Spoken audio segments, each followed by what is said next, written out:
Good day. It's not actually raining. Ooh. Welcome to Really Love Guitars. Sam here, bringing you lot number 206 from Gardner and Hultage auctions. What is lot number 206? It is a Powerhouse Stratocaster, made in Mexico, deluxe series, and this is a nice thing. It's a Mexican made. Get it off. Don't tell me that's been on all night. No, it hasn't. It's a Mexican made Strat in Lake Placid blue. Pearloid scratch plate. Big fly in the workshop. It's a bit dusty, and the only thing you kind of know it's different about it is it's got a battery cover, because these are active pickups, and that means they won't play without a battery in there, which I discovered yesterday. In fact, they also wouldn't play with a less than perfectly charged battery as well. I don't know, I mean it must have been dead when I took it out from my gig box, but anyway. This is dusty as anything, and the strings are but it sounds nice as an actual guitar, and it works. It's got a screw-in tremolo, which is already tilted in the floating department, in position. Is that actually going in? Yeah, maybe. Yeah.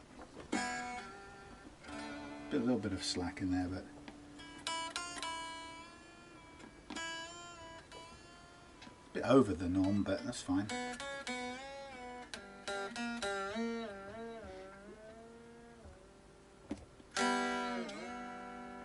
Now it's tilted higher than it was a few minutes ago. Anyway, this is one of Chris's recent acquisition from a auction house, and it's come directly from the auction house to me for a look over and setup. And as mentioned, tried it out yesterday and it wouldn't play because it needed the battery. So tried it with the battery, wouldn't play.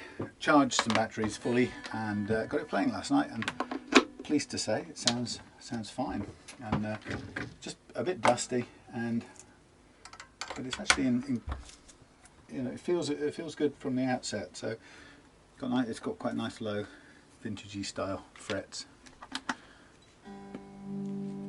There you go. So it's plugged in, obviously, and tweaked to the active button. Okay.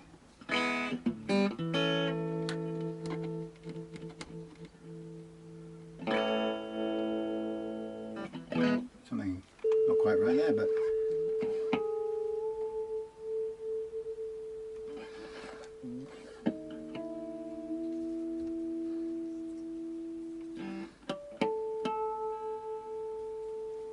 I've already pulled these strings a ton yesterday.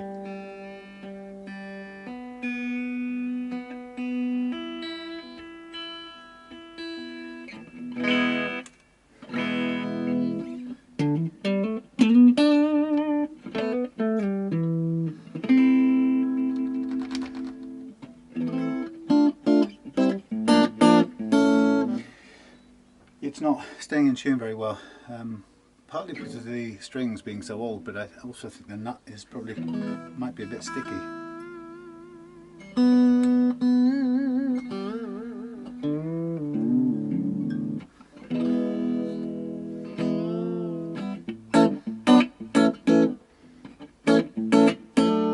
So the thing about these is the active circuitry has, it says tone on here, but it's actually a boost switch. So you have volume, master volume, you have a master tone, which works for all pickup positions, and then you have a boost, which is, I think, a 24 dB boost.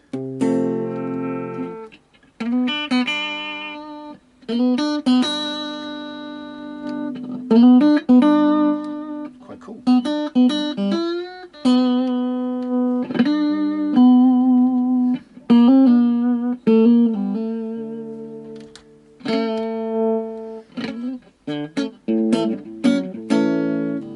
So yeah, It's actually, of the various Fendery type sound things that I've seen in the recent while, to me this is a really usable setup.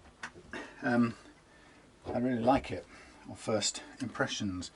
Like I say, it doesn't mess around with the separate two tones, which lots of Strats have. It doesn't bother with that, it just goes straight to let's use the third one, something useful.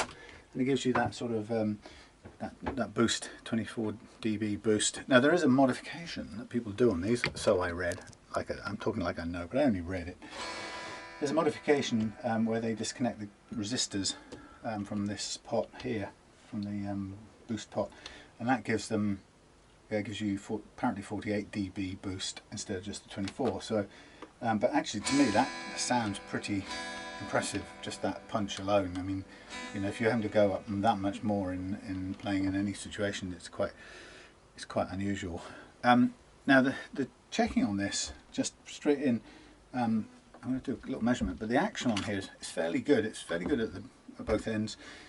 Feels nice to play, and that's the most important thing. It's a little bit high, I suppose you could say, at this end, coming in at, I need special glasses, coming at kind of 2.2, let's call it, on the low. So it looks like a 9.5 radius, 2.2 low E, and on the high E, it's quite high actually, from Nile Kings. Again 2.2, so it's dead straight all the way across. Well, not dead straight, it's following the radius, but it's the same height all the way across. In terms of relief, there's a reasonable amount of relief in there. I'd say it's about 0.3 if anything, I'm guessing. It's just a start point. Don't get upset that I don't take a precise measurement. The question is that how does it feel for the character of the guitar, and is it worth changing it for the sake of it? Now I'm just looking at these. I will guess that these are quite high, so they would be adjusted down for my liking. I think they're about 0.5. It could even be more, actually 0.6 or 7. Let's have a look. That's 0.7.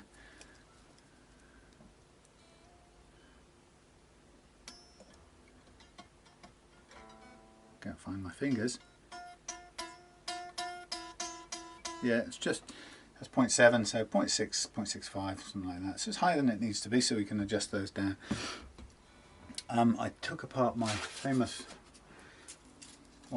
yesterday. Took all the sort of restraining, I actually used a load of blades to kind of contain these and keep them stiff, which is why they've lasted or kept the shape so well. Technically, and I cleaned them all up, but technically I should do that again, but maybe I'll do it after this job. But I must be very careful using the small ones so I don't end up bending them.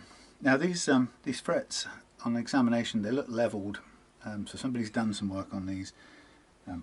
Who knows, possibly in the factory, you never can tell. But what with the trem being set up to float quite well, and the sort of feel of everything, it feels to me like this has been worked on and set up nicely, pretty well before. There's no major fret wear, so it's not like the frets have worn themselves smooth. It's been leveled. I can see the sort of flat spots on the frets. Now, personally, I've got this situation here now. If we were taking that as our given action, then it's a little high. So what I'm probably going to do is start by pulling the tremolo all the way in. Let's get the rear cover bits off. I'll leave the battery compartment as is for the time being. Wow, those are quite tightly done up. Yeah, but so far, I mean, everything else, this one's loose on the back, we'll check that one. Nice looking net. It's a bit of a blemish in the, I think it's a blemish in the, well, you can see that blemish there in the wood, but it's an artifact in the wood itself. I don't think it's any factory problem. There's a few more bits down here that colour, but otherwise it's not a bad piece of wood. So with this guitar, I suspect it might not need fret leveling, but I'm guessing at that because it is a bit high. It's playing nicely, a little bit higher than I'd like. It needs a jolly good clean all round, so there's no harm in doing that. And once I lower the action a bit, we'll see how it feels, and then in which case we'll see how it plays, and we'll know whether any of those notes are. I've got a bit of rust on these screws, but nothing major. It's not like it's been in too much water damage. Unfortunately, I just bought a Strat neck from eBay within, ooh, cool. Look at that, vintage. Oh, has this thing still got its plastic? No, it hasn't. It's just the tortoiseshell look. Yeah, look at that, that's beaut. We'll get a bit of it's a full-size block, which is great. I mean, it certainly isn't what you get in a Mexican Fender these days. Most of them anyway. So yeah, we'll pull this in and we'll flatten it out, and then we'll lower the action a little bit, not massively, but take a ½ millimetre off the base and maybe one off the treble end, and then we'll see how the frets perform, and we're on the lookout to see if we've got any choking or buzzing. No, it feels like it's been leveled before. I have a feeling it might not. We might get lucky. So as a start point anyway, before setting the tremolo, we would want to screw the claw screws in. They're really hard to get to cleanly because of the way the claw sits. See if that's pulled it flat. Not yet. Let's try another head.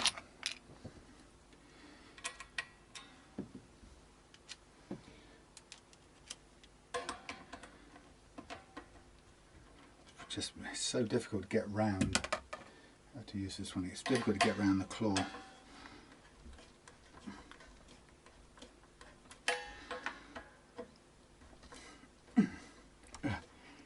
Hard work.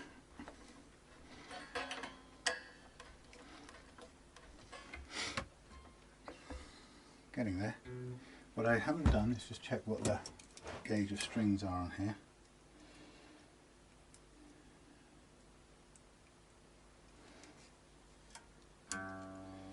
40.5 it says. 7.5.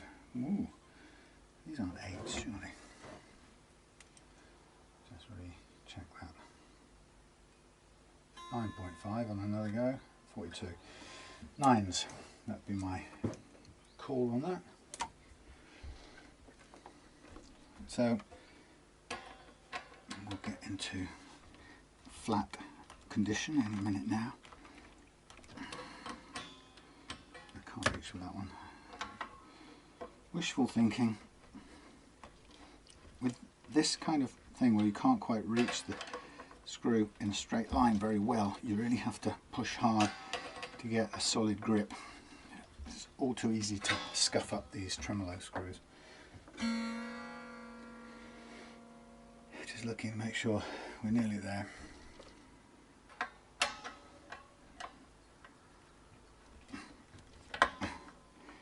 And if you're slipping, don't turn, stop and have another go.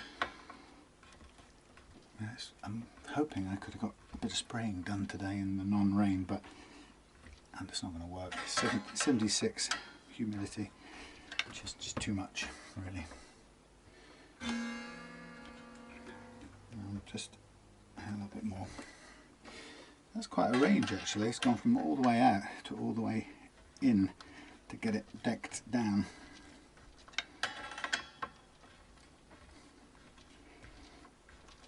Which probably would be different if we had an extra screw on there. It's very nearly there. We can only go to the stop anyway. There's dust coming out of this thing all over the place. So what we're going to do is we're going to deck out the tremolo as close as we can get it, and then we're going to establish the action on this hard tail, and we're going to check it we're going to lower it down and we're going to check it for playability for the new low action. Because the point being is, even though when we set the tremolo back floating later on, the action will change again, what we're really looking to do at this point in time is, alright, it's got the Mexican style sized thing. What we're looking to do is to just set the action at the neck, and that's a separate business. Okay, so let's go. I'll put my other glasses on for this. So we're going to concentrate on the fret condition first, basically fret and nut, and to do that we're locking the tremolo down. Once we've made the neck comply, or either check the neck does comply or make the neck comply, frets comply with the action we're after, then we'll know we're ready to put the bridge back into floating mode. Now we're also, I'm just noticing here on the intonation, this saddle is coming down against the screw, so just to be accurate we need to take that off. So I've got to get that off there. So I'm just going to, although it mess up the intonation, I'm just going to pull this back for a minute so it's out of the way of the screw, so it's not interfering. So I want to go down to about 1.2, which is a pretty low setting for an old Strat, but it's a good start point. See what we can do with the neck. Of course, if I level a neck to a very low action, the whole point is you can always raise the action again if it suits your playing style. That's the obvious thing, but all I'm saying is that the frets will have been, if I level them, they will have been leveled for the lowest feasible playing action that you might want. And quite a lot of people do want a low action. So there's 1.5 to 1.1, and the others need to sort of follow suit on that. So I'm just going to dial them a bit manually to start with, and then we'll review it physically. I say I think it's 9.5, but it could be, I don't think it's 7.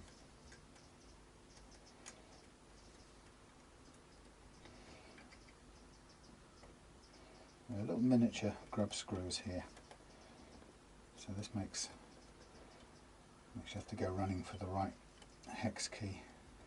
I've got a few of these because these little ones are the ones that come with the tusk adjustable nuts that I use on Les Pauls and so on.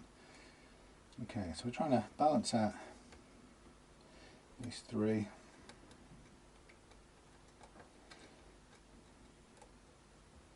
I think that's sort of a bit like it, but we'll go individually.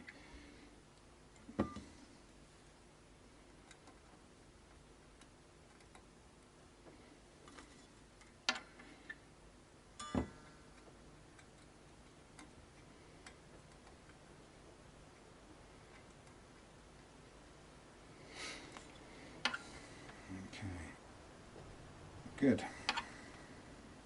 Good. Actually quite good.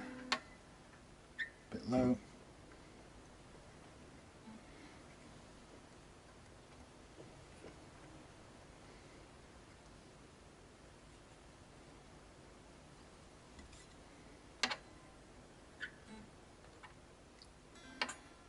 That's about right. Now, obviously I want to tune up again, just for a second.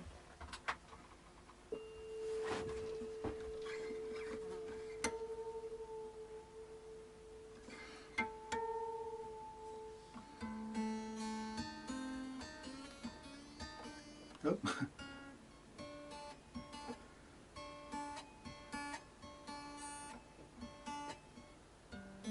am I doing? Sorry.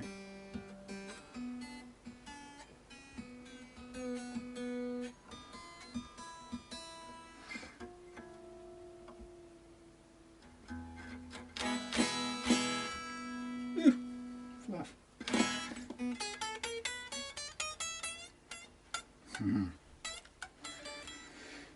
Okay, the other thing we might want to do at this point, using the Made in Mexico hex key, which I hope is the right one for this, let's add a little bit of more straightening to this here neck. Just a fraction. No, yes, I know it doesn't quite support itself with gravity, but I'm not going to a measurement. I'm going to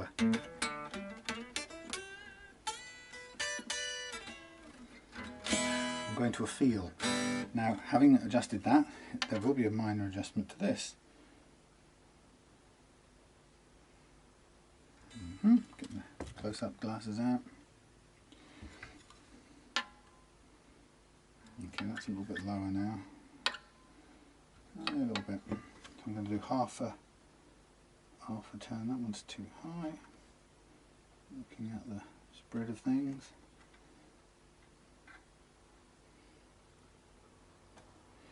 That one's too high in relation to everything. Okay, that's the pattern. Tune it again.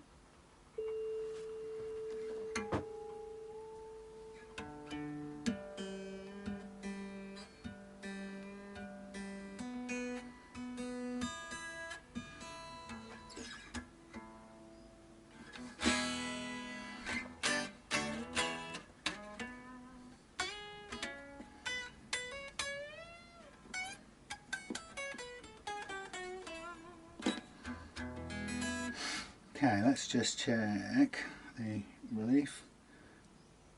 Okay, that's gone quite flat now, so I'm going to add a little bit more back into that. So same turn backwards. Will do.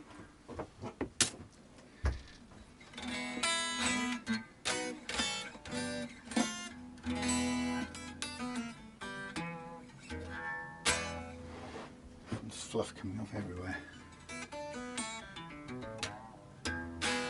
Now, as it comes to the nut slots, we've got the action low where we want it, we've got the neck relief where we want it, which I would estimate now at being approximately 1/10 of a mil, which is fairly flat, and we've got an action down here which is still probably about 0.7,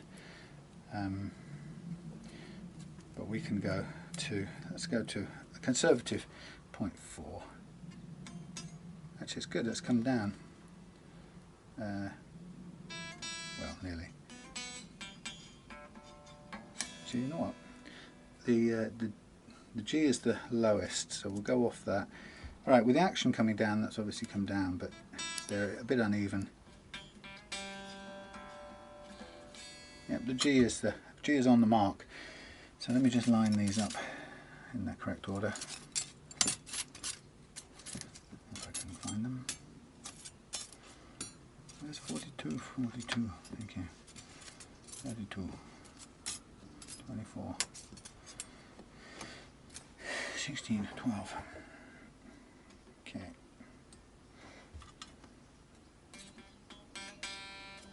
Okay, so this one is pretty much nearly on the mark, so I'm going to just aim for nothing more or less. These are all clean now, so maybe they give a bit of a better cut.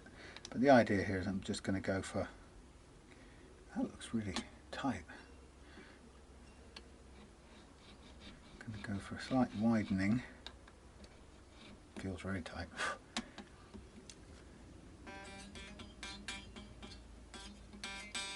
On the right depth.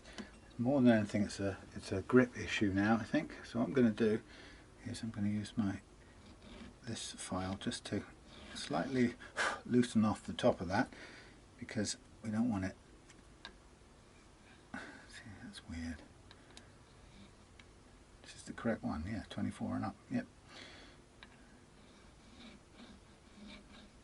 So we can feel it's got quite a lot of grip in there. So that would be, I mean, it's nicely cut, but it will be a little too tight. I'm going to try and live with that. Nice having clean serrated edge. Ooh, the gunge coming off these strings. This one will be close to the mark now as well. So again, it's more about width and looseness. See, that one's looser. Feels okay width-wise. Height's still a bit off. So I'm just again going to loosen or open up the slot a little bit. sure it doesn't grip.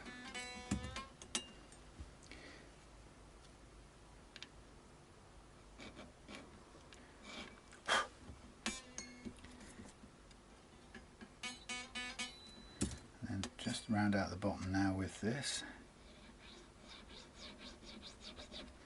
Should be alright. Still a fraction high, but only a fraction. I'm talking tiny increments or amounts.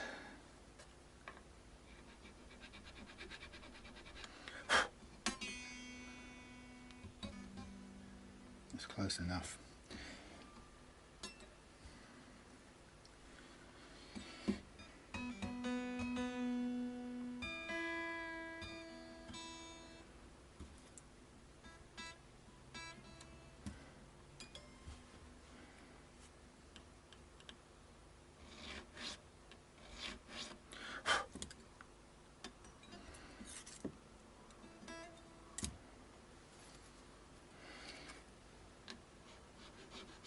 So we're going after the lowest one in the series here, which in this case was the G, when the action's been adjusted.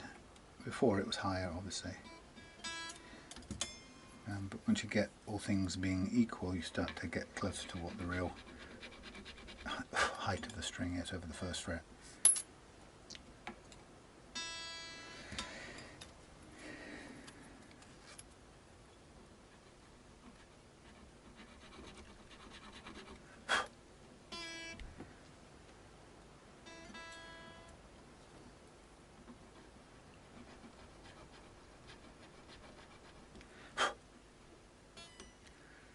Okay, very close now, that'll do.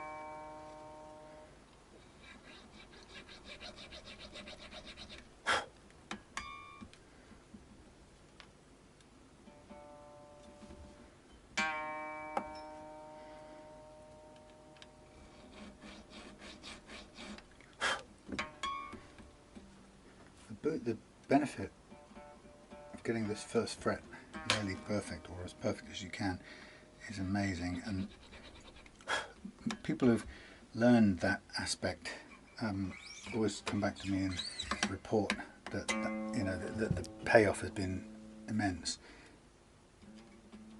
That one's nearly on, you know, and they report how thrilled they have been to discover that aspect of it. Just going to widen this a little bit, snug.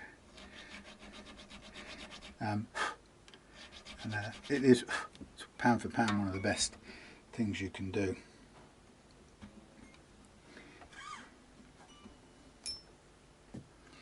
Okay, that's about the right height. I think I'm going to leave that one.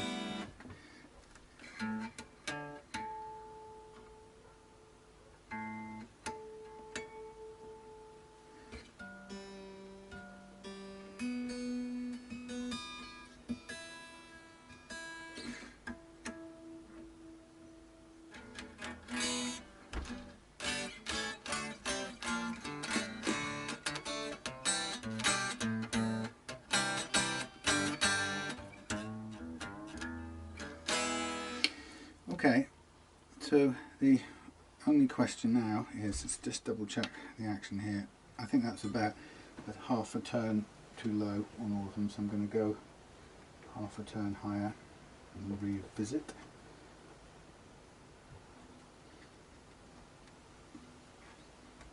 And then we'll assess the bendability after that.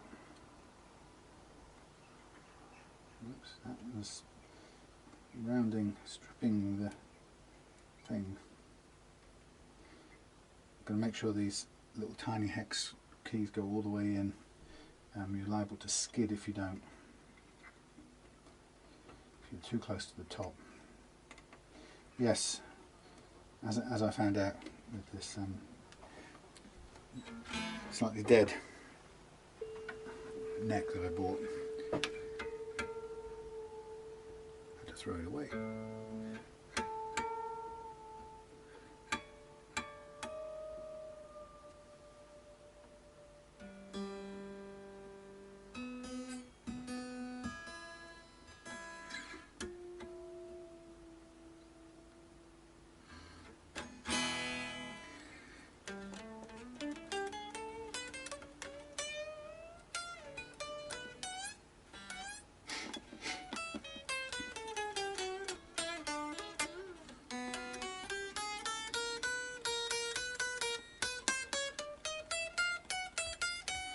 So these are choking out on the highest of E bends, and to be fair, the action at last fret is exactly 1.4, 1.3 millimeters, which is conservative. These don't look very overly played, so I think we should make a small leveling adjustment. But apart from that, the frets are dirty anyway. We've got a choking note here.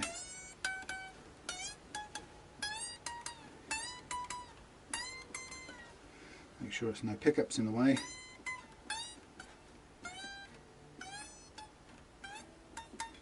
So there's something about there that we need to address, but it won't take that much to do. But otherwise, everything else about the action, as far as I'm concerned, is pretty perfectly set right now. So what I'm going to do is I'm just keeping these a bit fierce, a bit rough. But I'm pushing off the strings to one side, and I'm going to locate the newer of my black marker pens. Now this is where you get a chance to see the frets and see if there is any wear on them. A tiny bit, but nothing really major. Obviously you have to kind of keep on pushing the strings off sideways to do this as hard as you can, or you can slack them off and go through tuning them all up again, but it's a bit of a pain. Some people go, why haven't you masked off the neck first? And it's true.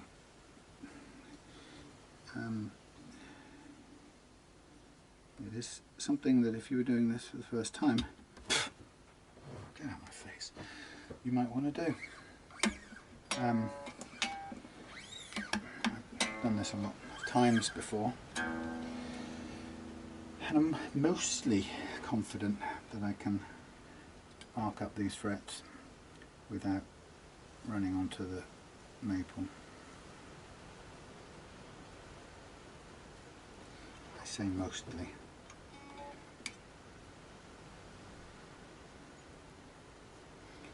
But to, if you can, it's obvious that to mask this off would mean to remove these here sacrificial strings, which are very handy for doing the fret leveling with.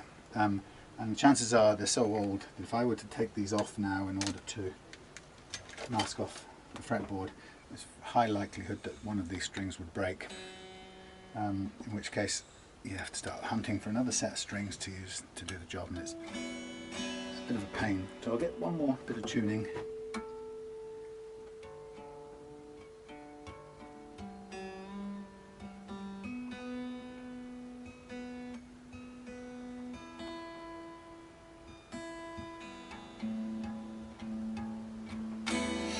I'll call that pretty good for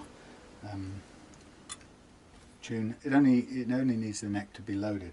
So you notice I'm not doing any cleaning of this at this point in time. Go away from me, flies. I'm doing the mucky stuff. Oh, what's Morris eating?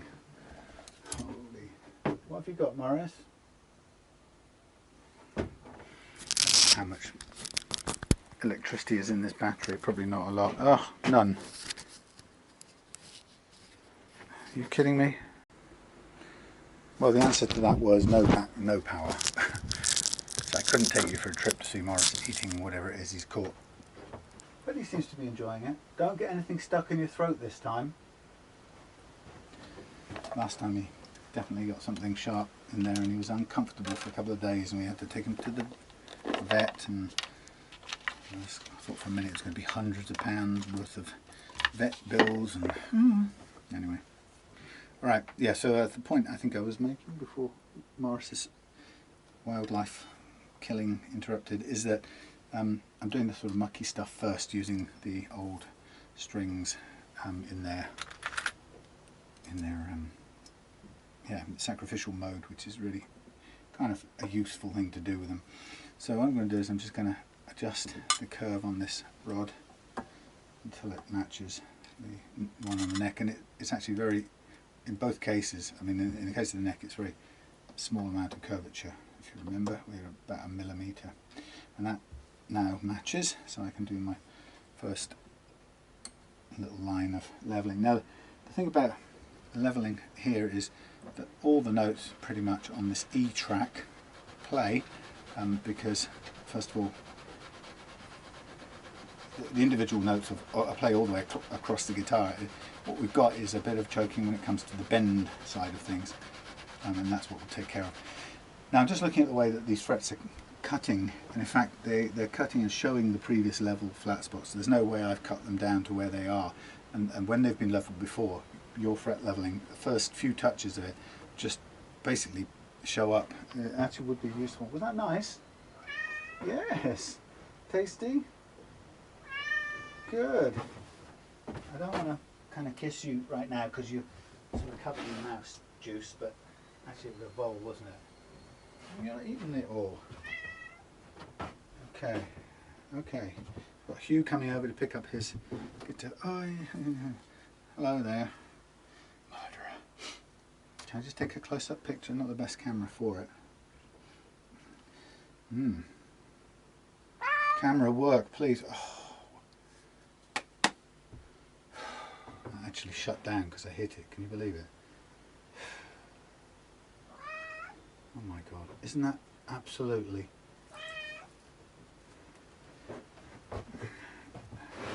work? Oh my god.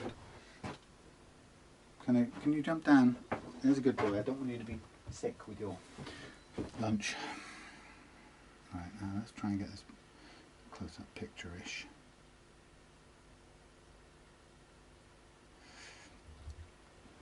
Just trying to make a point, something that quite commonly occurs, and if you're, I suppose the reason for making this point is if you're new to this fret leveling business, you could easily be fooled. You could make the mistake of thinking you've suddenly done a load of fret leveling and panic. Well, you haven't. What you've done is you've just exposed the previous fret leveling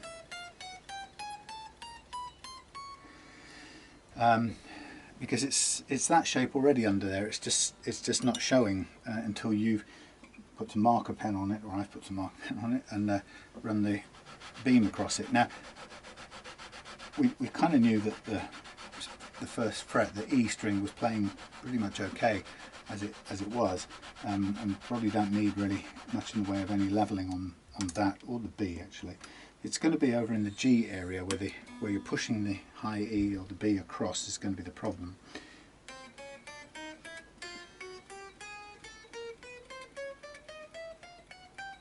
So alone, that's fine.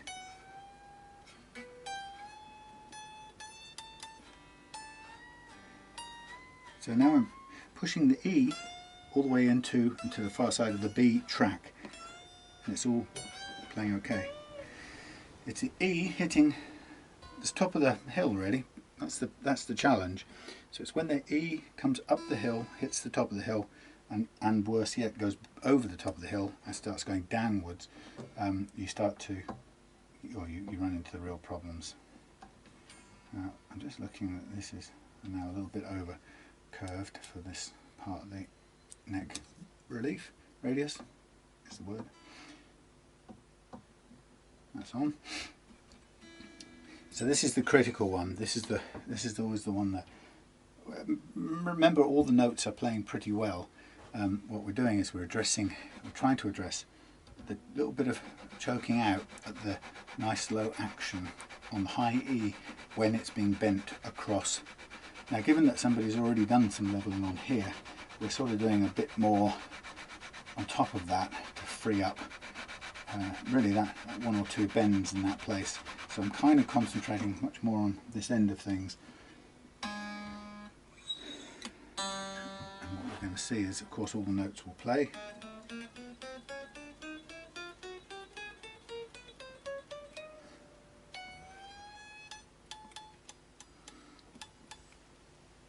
Okay, and that's actually right there.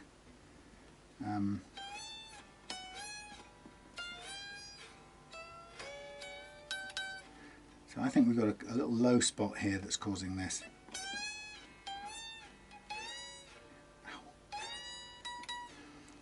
It's a low spot in there. Now I have to be a little bit careful because my fingers are getting mucky and I'm starting to make the fingerboard mucky too. But I'm going to recalibrate, check this G shape again, and then I'm going to do a little bit more in that G track. But these frets are not high to begin with. They're not new, they're somewhere down their length of their life, and so I'm going to avoid digging downwards to attempt to bottom out a little low patch, which is sometimes what you can do if you've got a lot of fret metal. You can, where you encounter a little low patch of frets, you can take down everything around them just enough to free them up. Now in this case I don't really want to end up doing that because, as I say, these frets are not new by any standards, and I think we'll run out of material before we get too far down. So I'm going to call it quits there as my best attempt. Now the great thing about this is that when you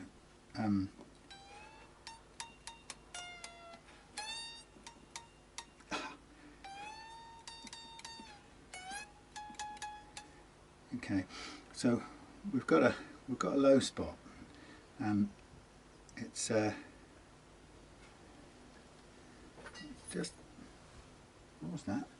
It's just starting to choke out on there. I'm going to, given that we started off pretty low on this, I'm going to maybe give it one more little go on this one, and then I'm going to move on. And what we'll do, because it's so small an amount we're talking, a tiny lift in the playing action will almost certainly kind of bring us back out to where we want to be and give us the clearance. So that will do there. So what I'm going to do is recalibrate on the next track and move on, and then we'll see at the end how much of a lift we need.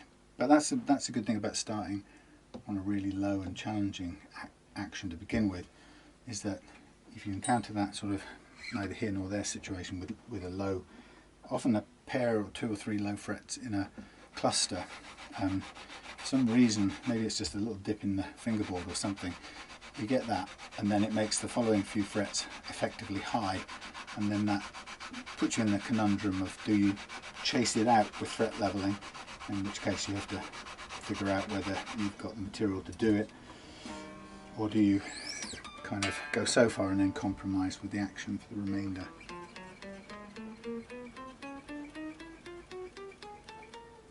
Okay, I'm going to move on. Feels good.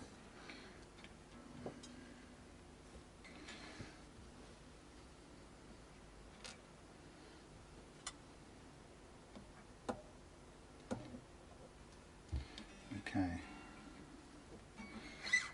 So interesting on Hugh's coming over to get his Cosmos, his Polish Defiel Cosmos.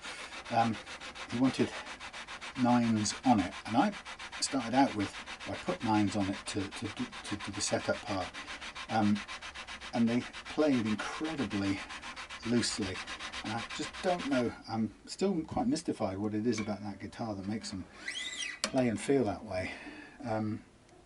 But I've gone against his wishes a minute. Nice. Gone slightly against his wishes in that I've kept the 11s on there, and I'm happy to give him a set of 9s to take away. But the 11s feel so much like 9s do on a standard Strat or something that I can't quite believe. And yet it's the same scale length. So I know that some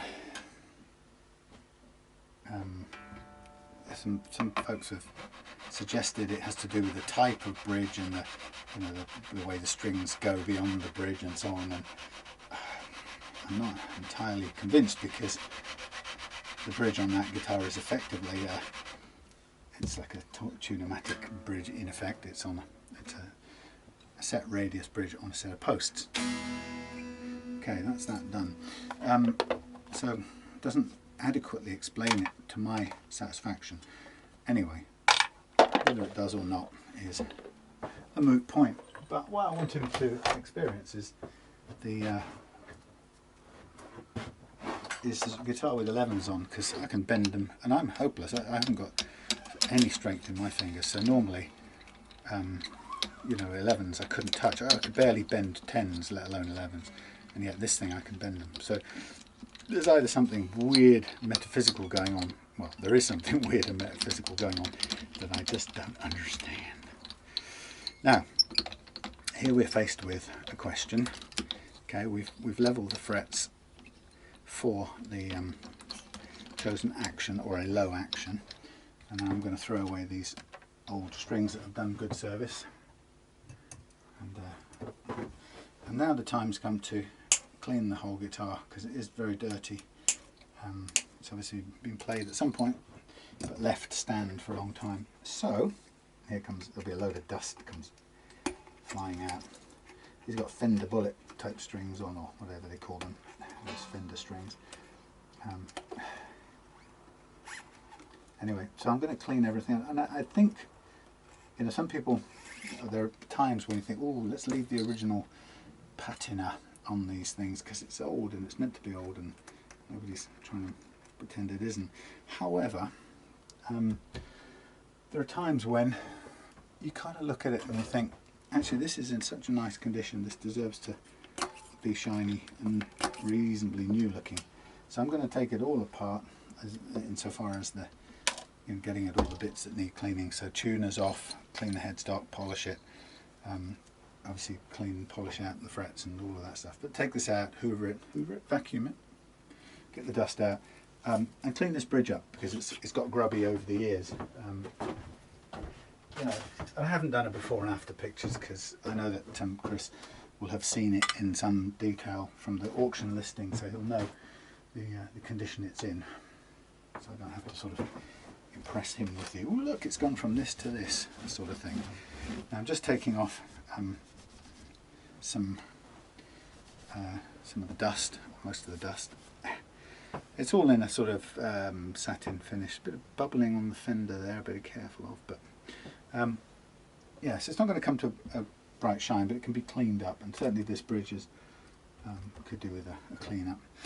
So before I do anything else, I'm going to remark the frets, and we're just going to use the StewMac reprofiling tool just to reshape them. Now this is something that clearly hasn't been done the first time somebody leveled these frets, and that's how the reason you can tell is because when I started doing the leveling, as soon as I took the pen off the top of the frets with the tool, it showed up the big flat spots, or the degree of flat spots from before, and you wouldn't see those if this stage had been done. So somebody's done that, possibly with a radius block, and sometimes it's even done in the factory, although I'm not entirely sure this would be the case. So I'm going to use this tool to, I guess, reprofile whatever I've done on these frets, but also mostly take care of the flat spots put on by the previous leveling operation. But it's pretty nice and straightforward. It's working as expected.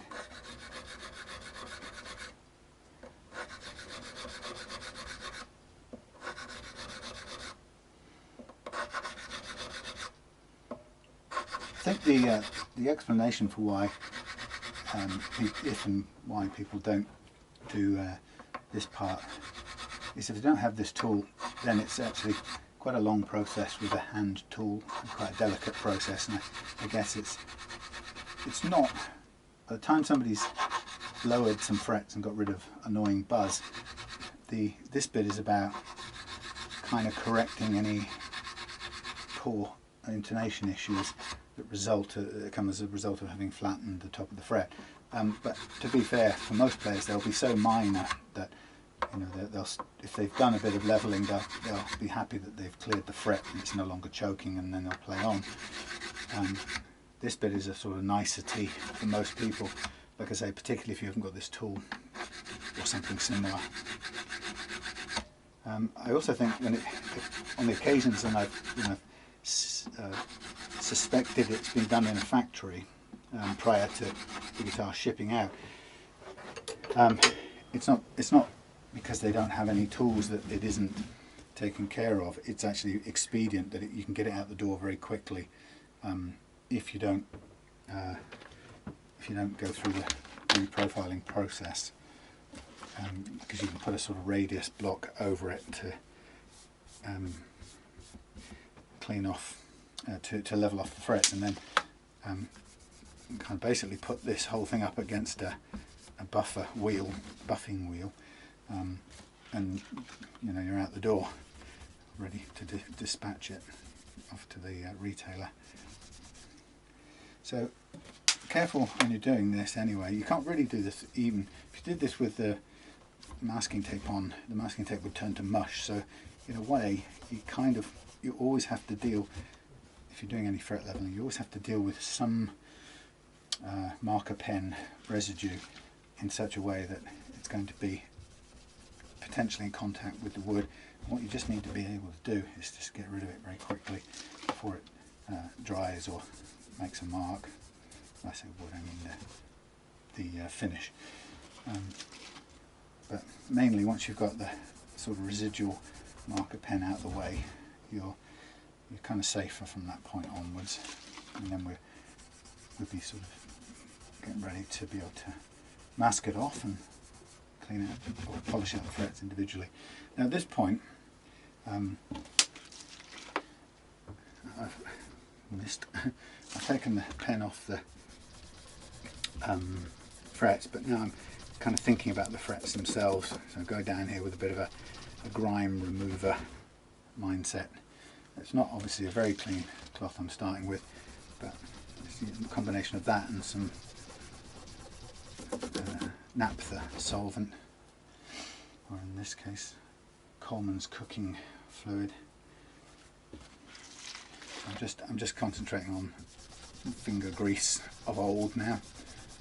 The shine part of the frets will come when we polish them out with different grades of paper.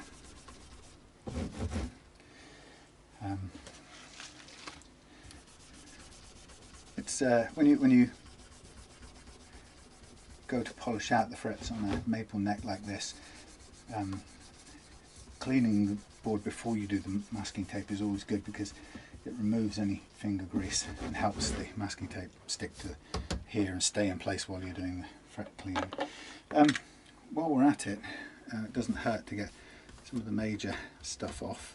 It's got dust built up everywhere. While we're in situ between the pickups behind the bridge and everybody, it's pretty clean generally on the front side, but it does have it's gone a bit gungy around the bridge area. This is quite common because it's in contact with your hand when you're playing, so on. I will take the tuners off just to give this a thorough clean, but we all want to get the vacuum in there. And what I'll also do is take this little thingy out, string tree. Now I would recommend changing this for a tusk one, and it would be a white tusk one, so I'm going to install that on the assumption that I'll obviously keep the original if Chris wants to revert back to original at some point, but I'm going on the basis that stable tuning is top of Chris's priority list, as opposed to you know, a sort of, okay, I can absolutely guarantee it's original spec, but of course we keep the original. I mean, these, you couldn't tell that apart from any other kind of metal string tree, and they're pretty horrible. And for a £4 cost price, or I think now maybe £5 for a single tusk string tree to improve things, to me seems like a much better buy. So I'm just pulling these out for a chance to get a general clean. I'll also clean the tuners. I mean, they're not exactly high gloss chrome in the first place, or high shine chrome in the first place, but they'll shine up a bit.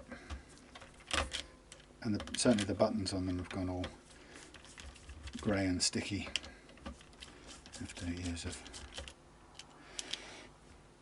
loving play. So the other thing too, just to get in behind everything, is I want to tap out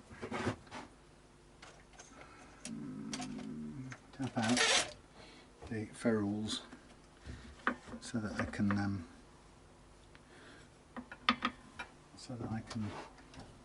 clean properly. Now this, hopefully they move fairly easily. You never know how they're fitted in the factory. If they're not showing any sign of movement, it might be worth not doing it, because sometimes if you hit it too hard you can pull out a bit of the original finish. Particularly, and it's not uncommon, if, like I say, if they've been pressed on in the factory when the finish was still setting. So I'm not going to do that. I'm just going to concentrate on cleanliness, and I'll give the back a clean up. I take the tuners off mainly because if it was a gloss headstock, which it isn't, it's a satin finish, but if it was gloss, then it's the one way you can get in between all the tuners to get that continuous looking gloss finish, which you can't otherwise get. If you try and do it around the tuners, it will never actually work, surprisingly. Let me hang this out of the way for a minute before we get the vacuum cleaner on the bridge section, but we'll take the bridge out as well. So while I'm at it, actually, you know what, I ought to take the bridge out. Sorry, back to front. Let's take the bridge out before we do that. I won't get the vacuum cleaner on it yet because it'll sort of clean up mostly as we take it apart. So, springs.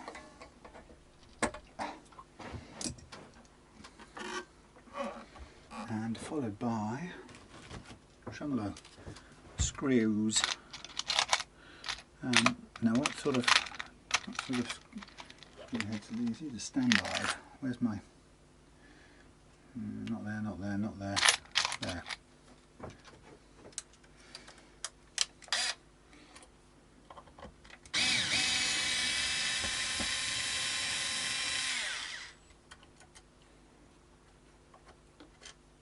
Quite long, blimey.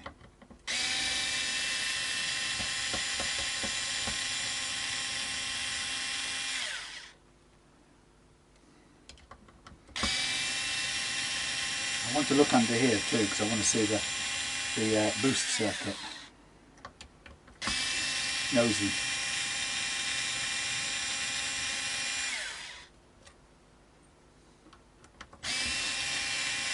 Now this interesting thing I've learned recently about tremolos is it seems like most of the templates that I've bought, in fact if not all of the templates I've bought, ooh. Now that is odd, and that's strange. Wow, what's going on here? What do you think, Mr. Inspector Columbo? I don't know. That is a bit of countersinking gone on there of some sort. Why? Why would you countersink anything there? I'm not. We'll finish my thought in a minute about tremolo positioning, but I don't know what caused that or why.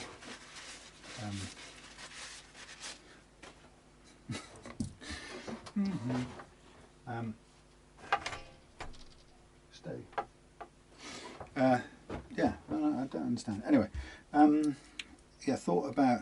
Okay, so the action here, we'll put it back to where it was once I've taken it all apart, which seems silly, but it's not silly because we had to do it in order to do the setup, and so we needed that. Whether or not we revert, I mean, we'll put it back manually. But the thing is, having done the, get in there, having leveled the frets to a certain action, no matter what we do now, we can always go back to that action. So I'm taking all these components out, I'm going to clean everything. That's interesting why there's that set of countersink holes. I mean, could it be just where the drill is cracked through the... Doesn't seem to make sense. I mean, the drill sometimes can break. Maybe it's made a mess of the glue, of the finish, and maybe they've done a countersink to disguise ragged drill holes. That's possible. It's one way of disguising it. So there's a ton of dust here, and this only takes 10 minutes extra, but it gives you a nice brand spanking clean set of tuners and bridge back, and those are the parts that you come into contact with a lot, along with the neck, and so why not have these nice and clean. And so that as an owner you feel like you're starting off with your own, well, a guitar that's yours and not, hasn't come from somebody else.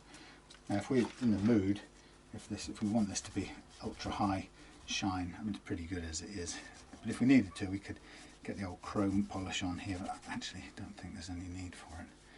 We are in good shape. Now this is cleans up nicely, and there appears to be no issue.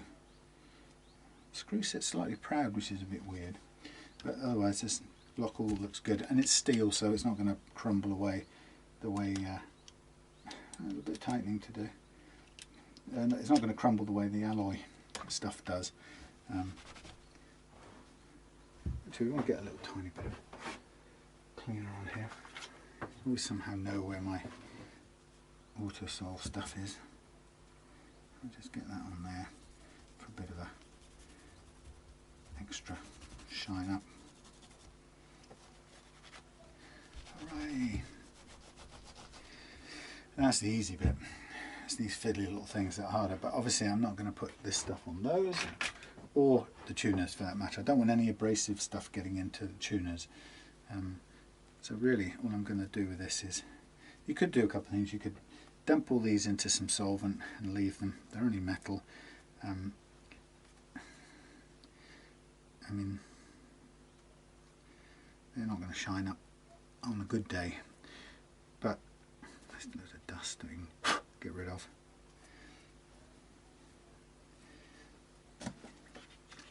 It's the tail end of my old bottle of goo.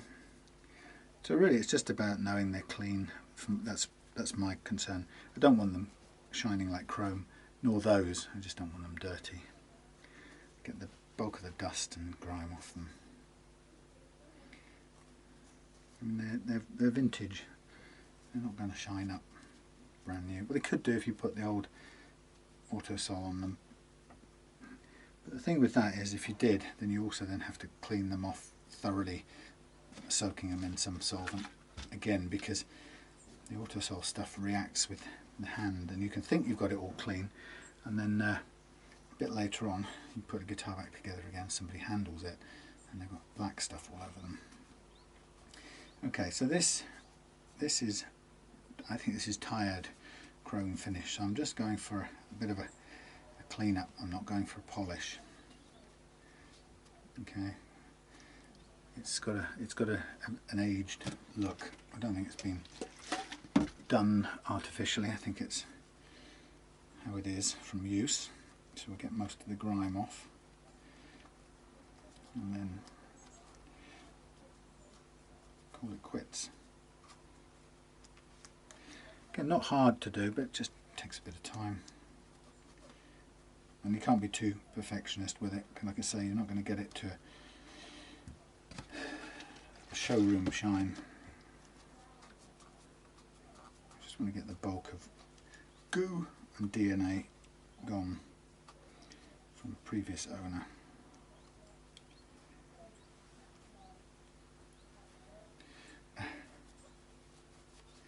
Right, so what I'm going to do, I'm going to clean all these off. I'm going to reinstall these. While I'm at it, these various things, particularly these little screws, actually would benefit from a tiny bit of grease as they go back in, because they're pretty dry. So we have some here that I took out of a grease gun that I used to have when I lived in Wales years ago. Can't believe anything's lasted so long. But I eventually threw the grease gun away because there was no way I was ever going to shoot it into a motorcycle again, probably. But I kept the grease, or some of it, in a pot. So every time I use a tiny little amount of grease from that pot, it reminds me of a completely different life, which is weird. Okay, so having said that, we have that little pot of the small amount of grease, and what we can do, and this is quite difficult to do if you want to sort of do it, is to keep it clean.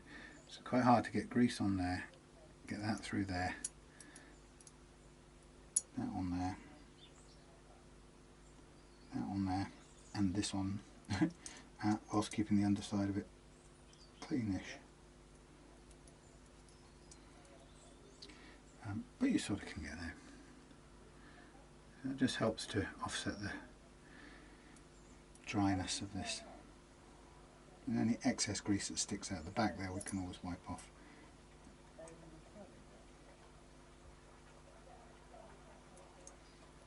Push it through, make sure it's on, call it quits. So there you go, just a bit of extra TLC. There aren't any other major moving parts on this that need any taking care of. The 6-screw tremolo is a pretty cool invention in my book. Fender got it very right when he did it, invented it. And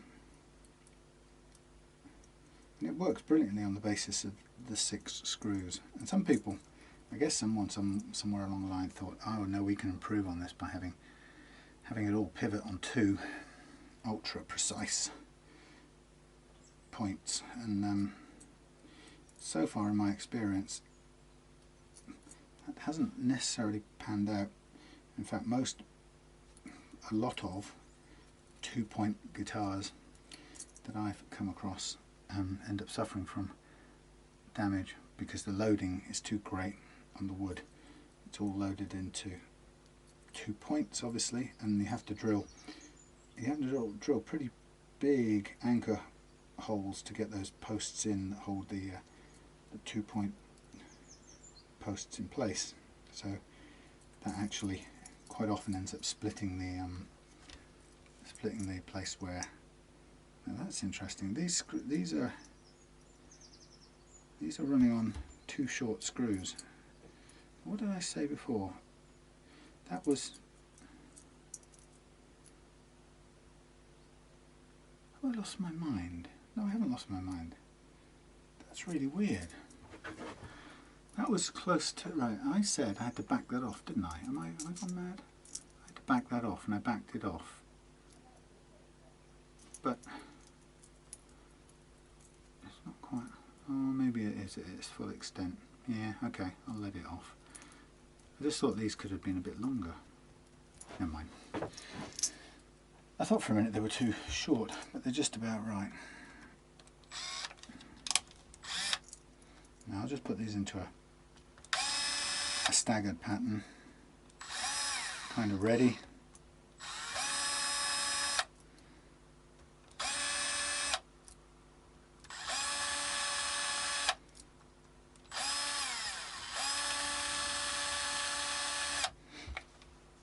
Something like that, and then we'll take excess grease off the back here, clean off the top there, and we got a cleaner looking thing with no fluff in the back. Okay, now while we're at it, let's have a quick look under the covers for fun. Oh, let's take a quick look at the, what's it? Where's the okay, screwdriver. Now what I'll do, let's have a feel how this is working. Yep, that's okay. Simple solution. Okay, so I just want to have a quick look under here because I'm nosy. So let us. Now I seem to have suddenly lost the screwdriver head that I want. It's here, that's why. So these are all slightly corroded, these screws, but they're a particular Fender size, so I'm not going to try and override them and fit new ones. Unless they're rusted solidly, I'm not going to worry. But we shall see. They are quite rusty actually. Right, on the basis that they're already oh shit, look at that. They're really, really rusty. How well can you see that? See all that? I think we ought to replace them. That will have rusted the hell out of the wood around it as well. And in fact, let's hope that none of them shear off, because it's quite like, wow, severe water damage. If we can get them all off, that will be good news. And then I will replace them because they are minging. Sorry about that. It's not really an issue of it's not an issue of cosmetics so much as one of those breaks in there, then you just got a bit of a nightmare to dig it out. And that's been shoved in with a bit of paper because the hole's too big. So we've got some interesting things here.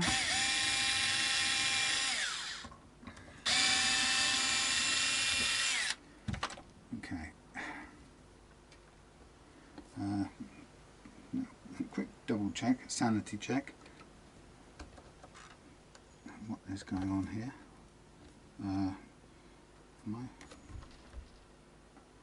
That's not attached to anything.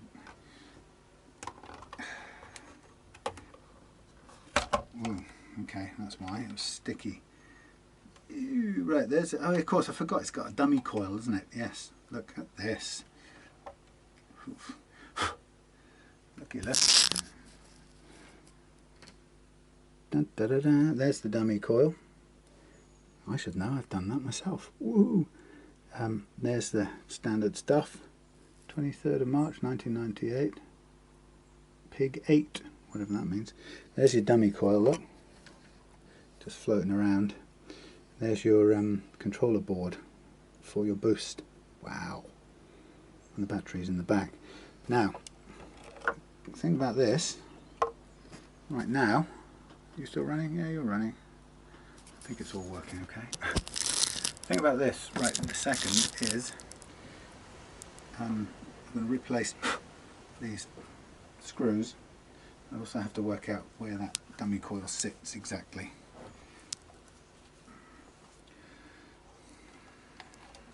I'm going to presume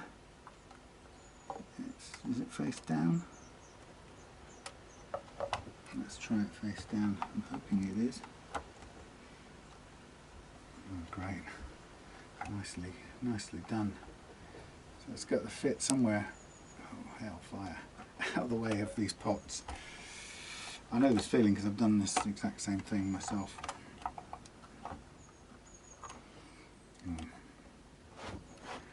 Okay, is there any evidence that it was stuck to something? No, it's just doing what it was doing. Let's have a quick look at it. Look at that. Dummy coil, no posts. How cool is that? Now, where is it going to fit? Can it fit on top of those two? Is that the only place it can fit? It's quite a deep pocket, so maybe it does. It's not going to work if it gets in the way of this switch, so it has to move out of the way, which is now in the way. This might take a bit of fiddling in the dark. The problem is we had to get those, definitely had to get those screws out anyway. So that's my worry, is if I just put that down like that, it'll fit down, but it's got to be clear of everything. Let's hope it is. Right, let's find some pickguard screws. I'm going to have to test this first, because what I don't want is if that dummy coil is touching anything, then we'll be stuffed. This is some decent quality chrome screws, which are going to last. I mean, they're not obviously Fender screws, but hey, question is, do we want this to, do we want any of them to shear off, or do we want them to work? I think we want them to work.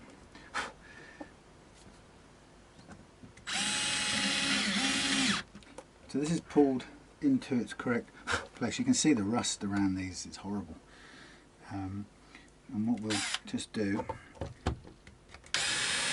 is then check the functionality, first of all, quickly. It's got a lot packed under here, which is, you can feel the thing has buckled already in its time with all its gubbins.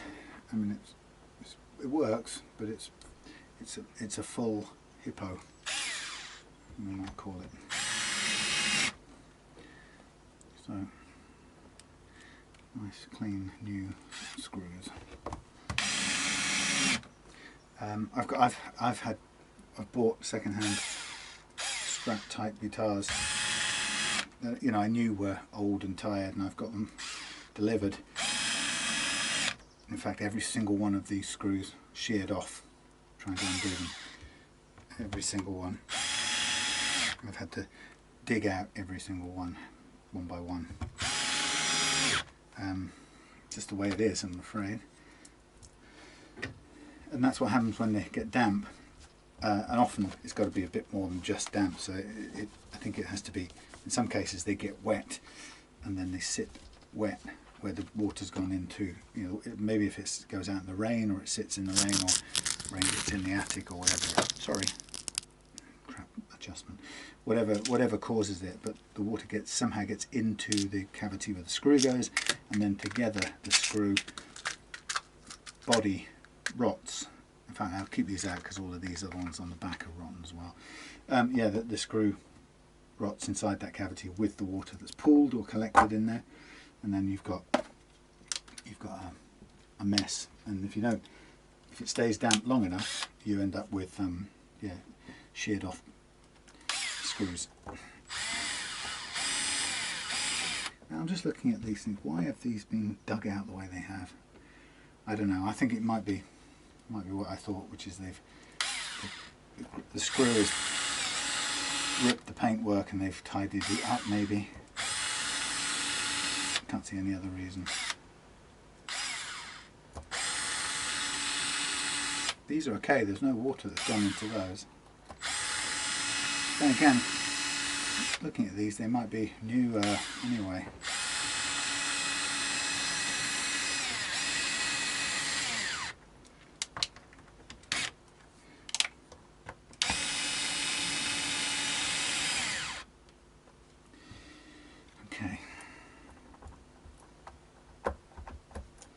I'm going to go back to my train of thought. So, what I discovered with tremolos with big blocks, I discovered that the templates I keep buying, which are listed and sold as Stratocaster tremolo routing templates, what I keep finding is that they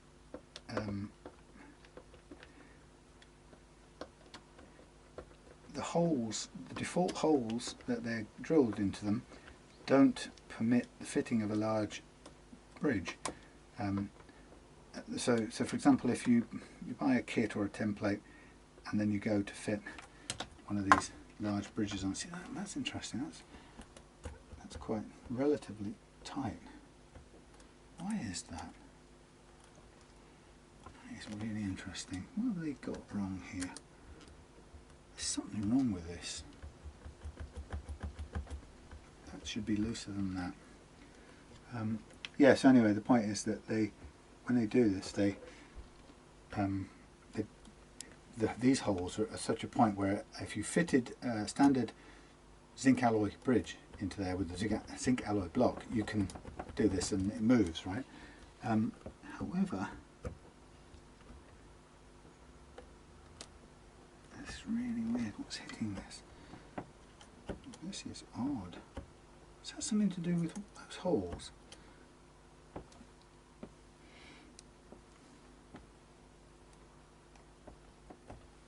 Now that's hitting the edge like you'd expect now at the back. Yeah. That isn't smooth all the way. That's weird. And they're really loose, those screws. Are these replacements? I wonder if they are.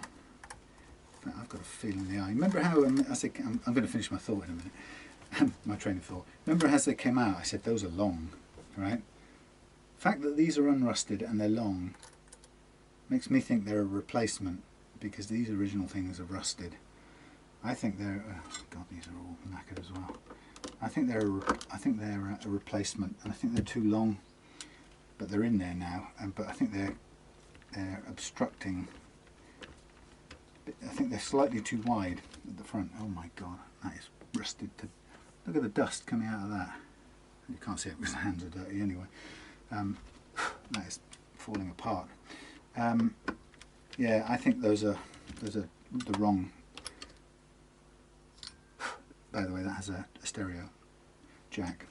Look at that. You see, water's gone under there. It's a really good example. Water's been spilled or something. It's gone under there and it's pulled into that hole, and it's sat there and rusted. And you can see it's gone all furry, and you know the corrosion of the metal as well as the rusting of the metal. I think that's got more copper in it, and it's gone kind of coppery, corroded. And this has got ferrous. The screw's ferrous, and it's eaten it away. So there you go. That's water damage. And you know, seconds away from it shearing off the. I mean, it's not far away from it shearing off the thingy. You know what I'm saying? Breaking the screw, shearing the screw, and again, then you're digging holes, and it's a pain. Anyhow, that aside, my thought about the tremolos is, yes, you could fit a standard thin block on straight in using the template that you buy.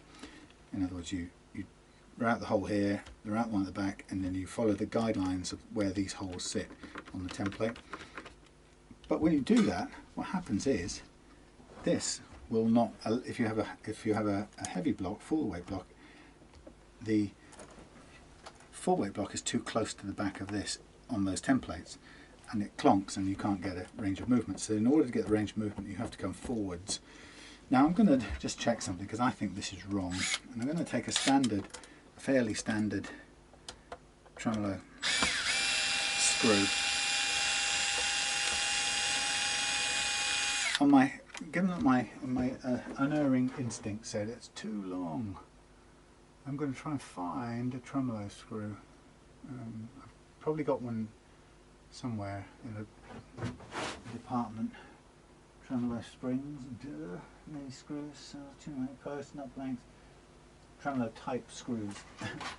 That's a fairly good start. Okay, so first of all, there's some kinds of tremolo type screws. There's a longer one, there's a bigger one, and that's not a tremolo screw, that's a claw screw. But your standard tremolo screw, that's the one from here. The standard tremolo screw, look, is smaller for a start. Let's see what the diameter does. Go to millimeters. Okay, 0.01295. Smaller, 0.0123. So that.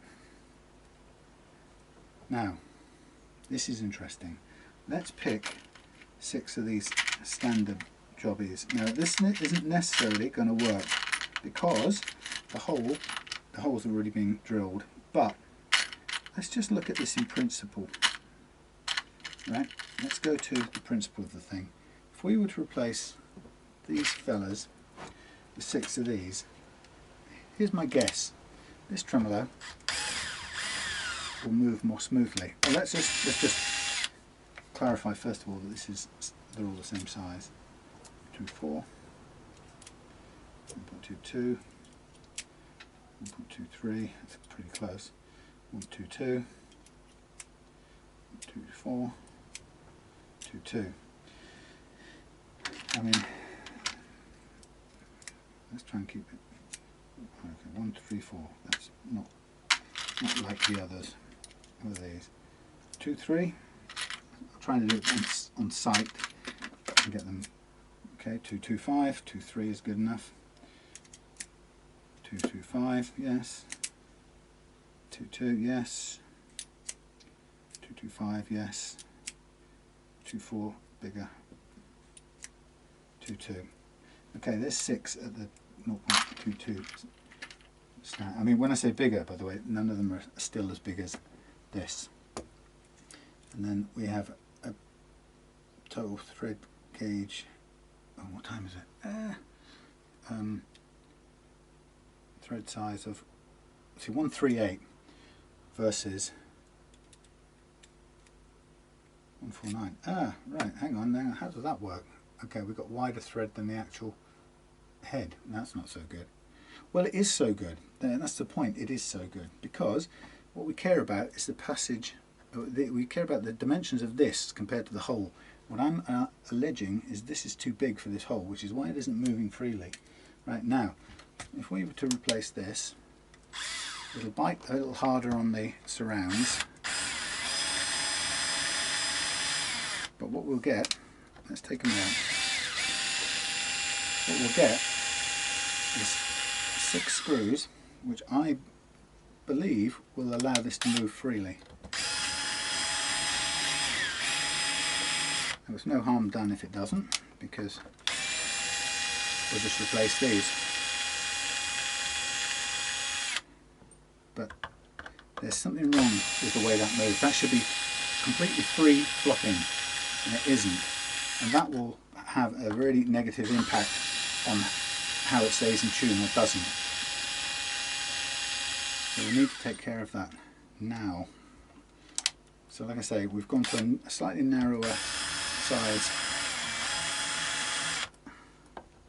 Immediately it's already moving smoother. How about that? Who would have thought it? It was my initial reaction. Wait a minute, how long is that? Oh, well, that's no good. There's no cross on the end of it. So much for that. Spare. There you go, that will do.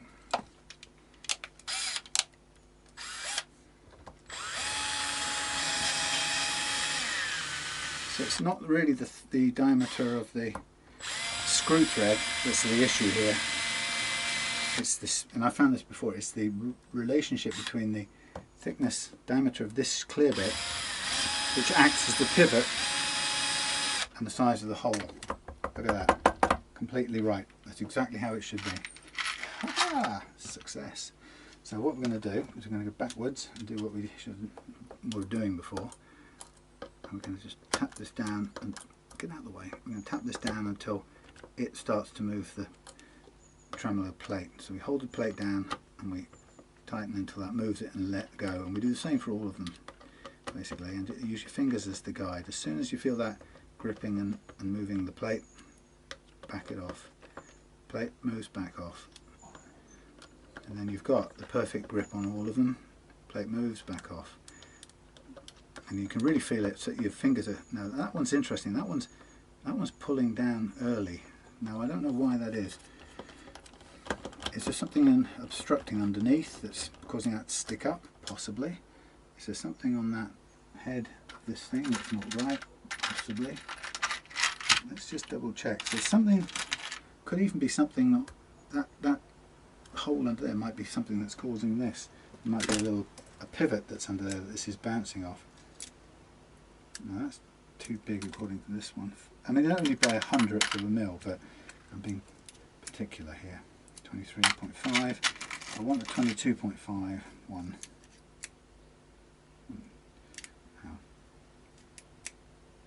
No, not that Finally I've run out of exactly the right same size ones. 33. Let's try this again. 22. No, there's nothing wrong with that, but something about it was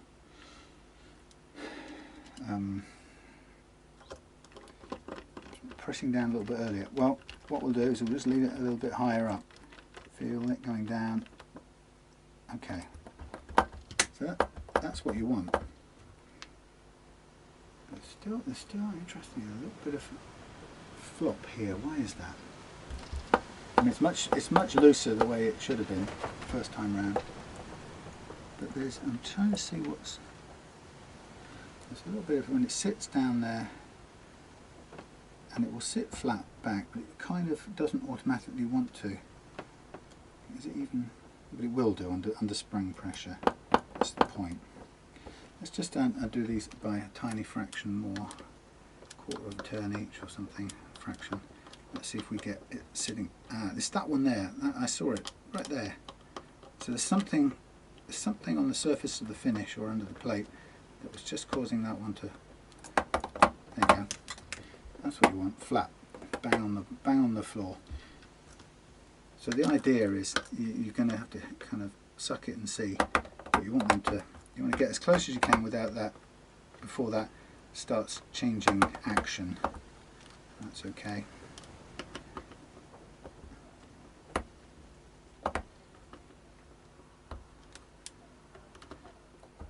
When in doubt, leave it slacked out. So that one is also.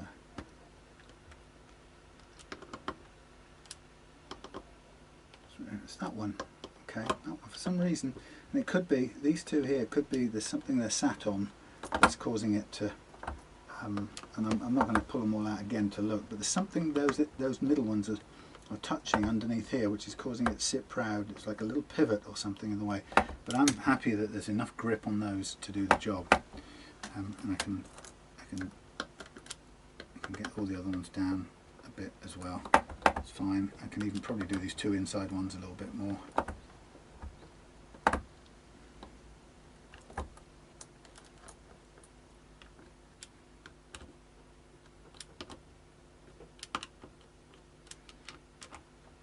There we go. That one's just holding it up a little bit. So the secret is, it's quite tricky. You've got to get those so this is absolutely slam bam loose as anything. Anything apart from that is going to cause failure to return to tune, to pitch. And that, my dears, is how unscientific it is. But I think the problem we've got is that someone somewhere has originally already moved one of these. So that's going to sit right on the back of this, and that's fine. We don't mind that. We've got a little bit of movement, absolutely fine. Right. Yeah, somebody's changed these out and they've put the wrong ones in, and as a result we don't have free movement of this. That's exactly how it should sound. It's slamming back onto the body. That's exactly the way it should be. You want it totally rattly at this stage. I'm not going to clean these springs because it doesn't matter, they've got dust on them. Almost in a way it kind of helps to dampen the noise they sometimes make. Now this was already set up in a spread pattern, so I'm going to reproduce that. Some people get really freaked out by that and have all kinds of, I don't think, very convincing arguments about why that is good or isn't good to do it that way. I think all it does is it changes the amount of pull, because it changes the distance. The fact that it pulls, you know, at an angle, some people say they get really freaked out about that, and actually it doesn't make any difference. As far as the guitar is concerned, that's an evil. That's an evil pun, an even pull. Perhaps get that right. There we go. Okie dokie. So that's now rock solid because we've tied it down at the back, which is cool. We'll just leave that for a minute. All clean, freshly hygienated. If I can get this out, I want to just check the playing bit. What did I just do? Here it is. What time is it? Whoops, I better go in because Hugh will be here any second. So let's just check this. Okay, we should expect to hear the pickups.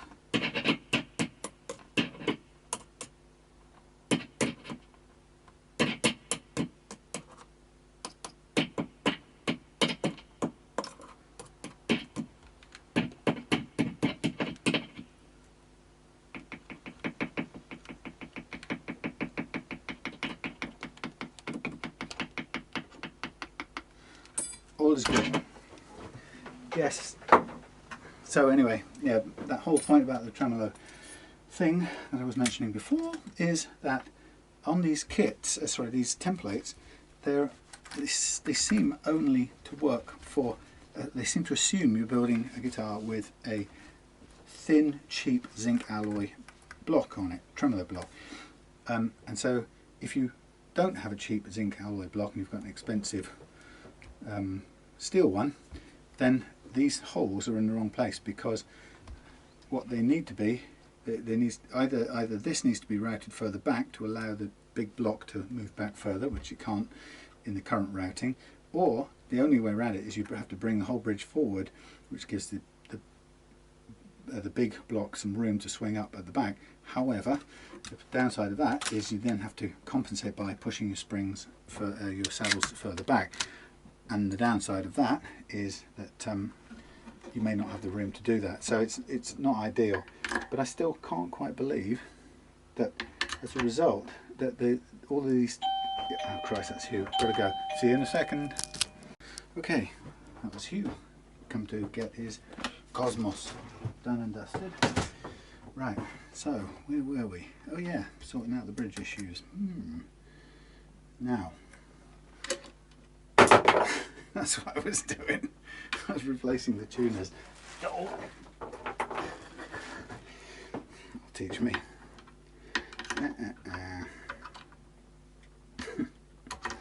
That's what I was doing. Yes, so that was Hugh come to get the Cosmos. Amazing old weird wonderful guitar. Let's move a few things here on the way. And place that there like that so we can get to it, and then we'll get ourselves a okay, screws, tuner screws are all right.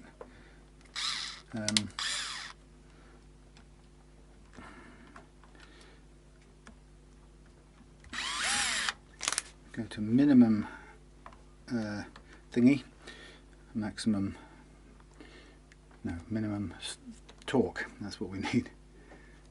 Okay, yeah, so that was Hugh come and gone with the, or came and collected the bizarre Polish Defil Cosmos, and I left the 11s strings on just to sort of see if he was as surprised as me at how they felt on this guitar.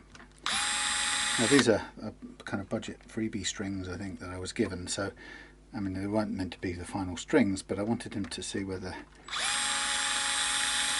it was playable as it was, that guitar, and it was. I think he was a bit surprised too how bendy they were. Anyway, I sent him off with a set of nines, complimentary nines, to go with it, in case it turned out to be really too hard to bend. But I can't believe how easy it was to bend those 11s, so I don't know, something must be wrong. Come on, get in there. Thank you.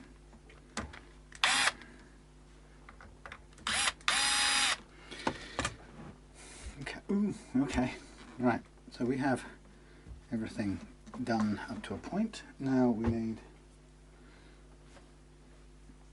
that thing. Now the point we're at now is I'm going to keep a couple of things here that we need to keep for Chris. There's the original string tree.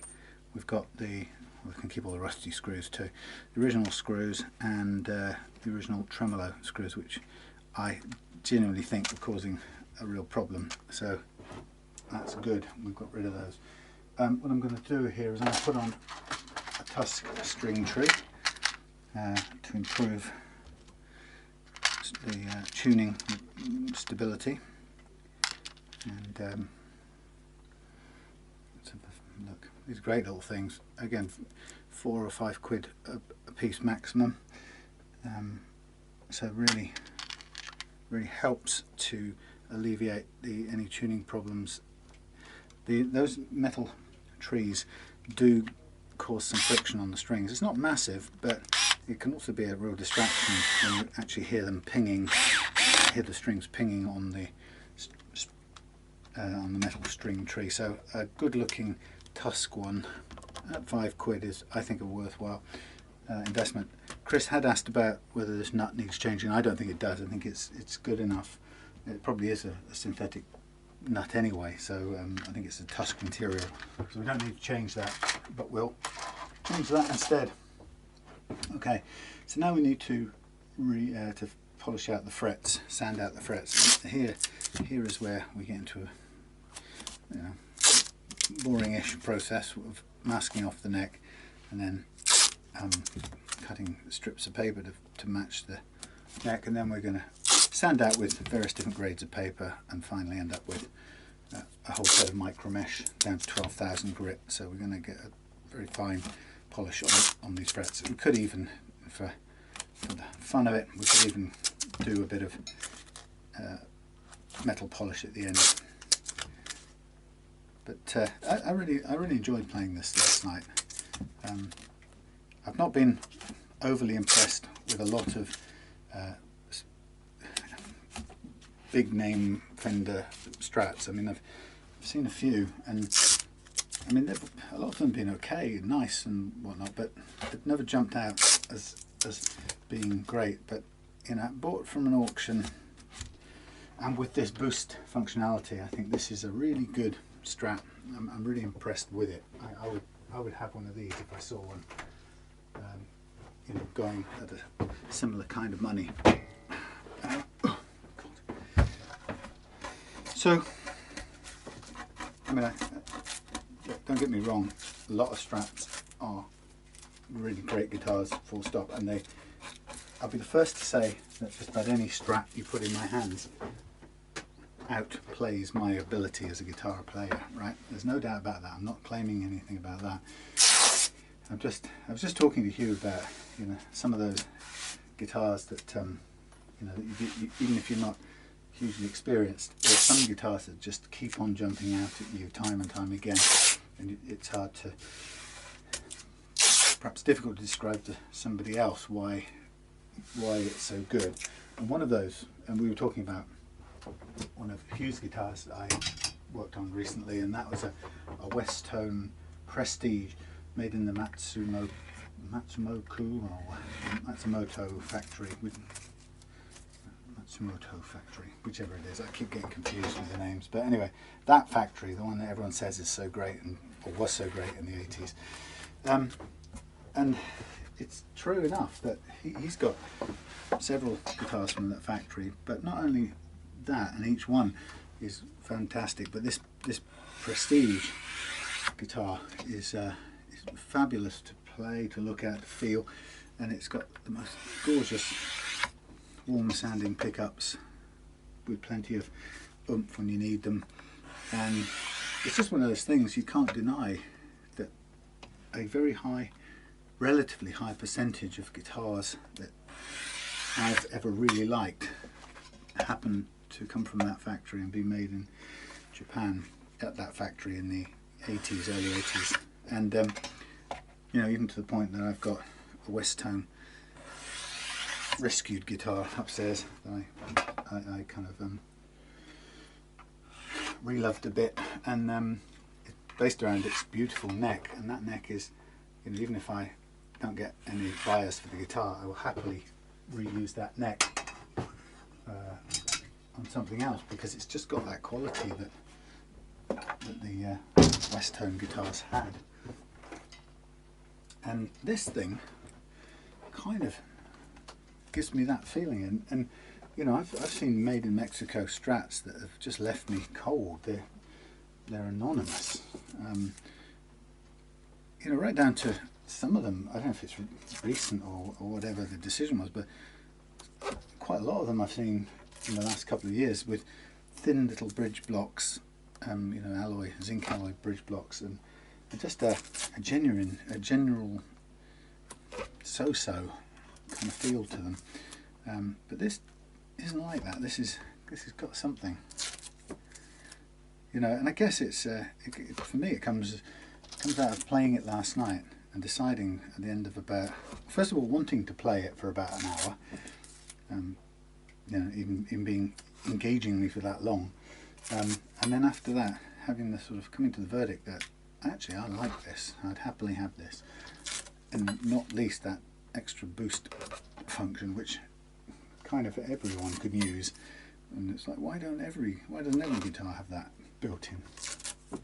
Anyway, right, I'm going to get on and do this off camera. So we're at the repolishing the frets stage, or polishing them out I should say. Get rid of all the scratching that we've done with the fret leveling and the reprofiling, and after that we'll be into restringing and setting up the tremolo. Now this is going to be a little bit more complicated than normal because I've got to work out, I might as well use this occasion to work out a missing variable in the method I've been using to set the amount of float of the tremolo. I've been using Galeazzo Fredua's method, which is really simple in one way, but has a flaw in it in another way, which is that when you get the float you need, your action necessarily rises.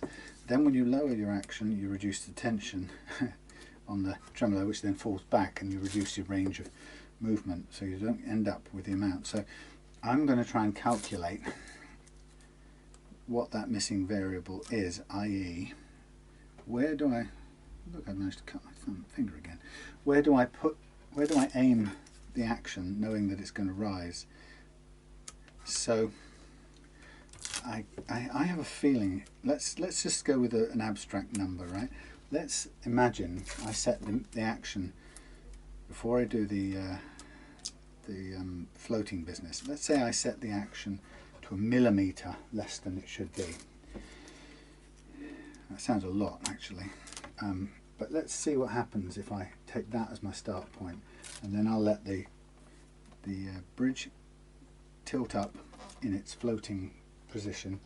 I can control that part of it. I know how much, you know, I can use the Galeazzo Fredua method to get the right amount of tilt into equilibrium, and then I'll see what that's done to the action, and that will be a very useful litmus test.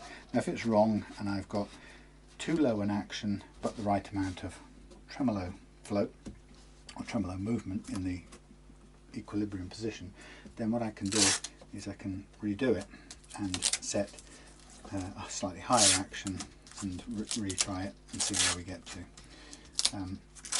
So it's kind of, I'm looking for a ballpark figure that will work.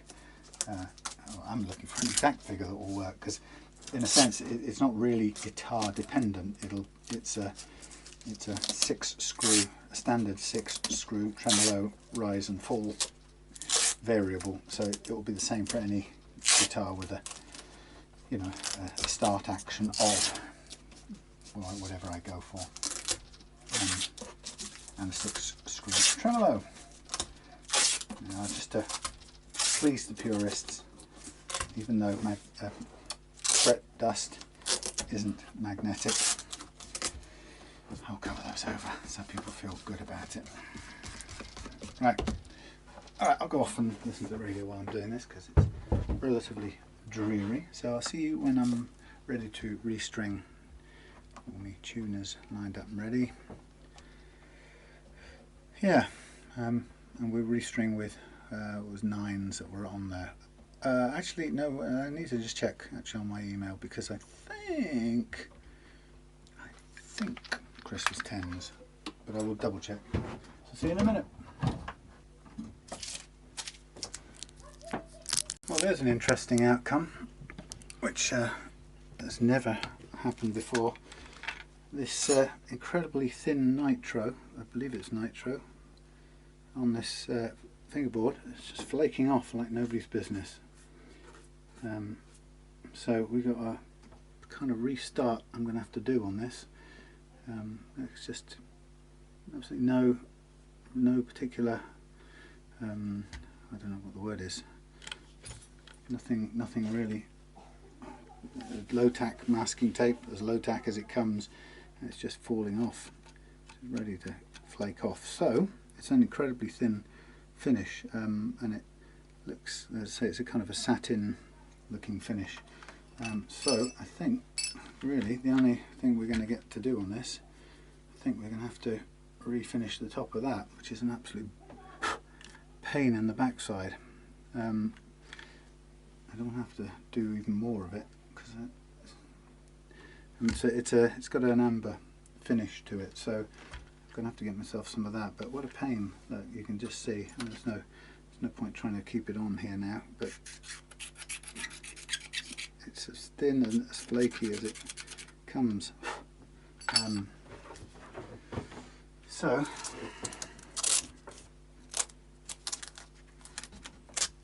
that.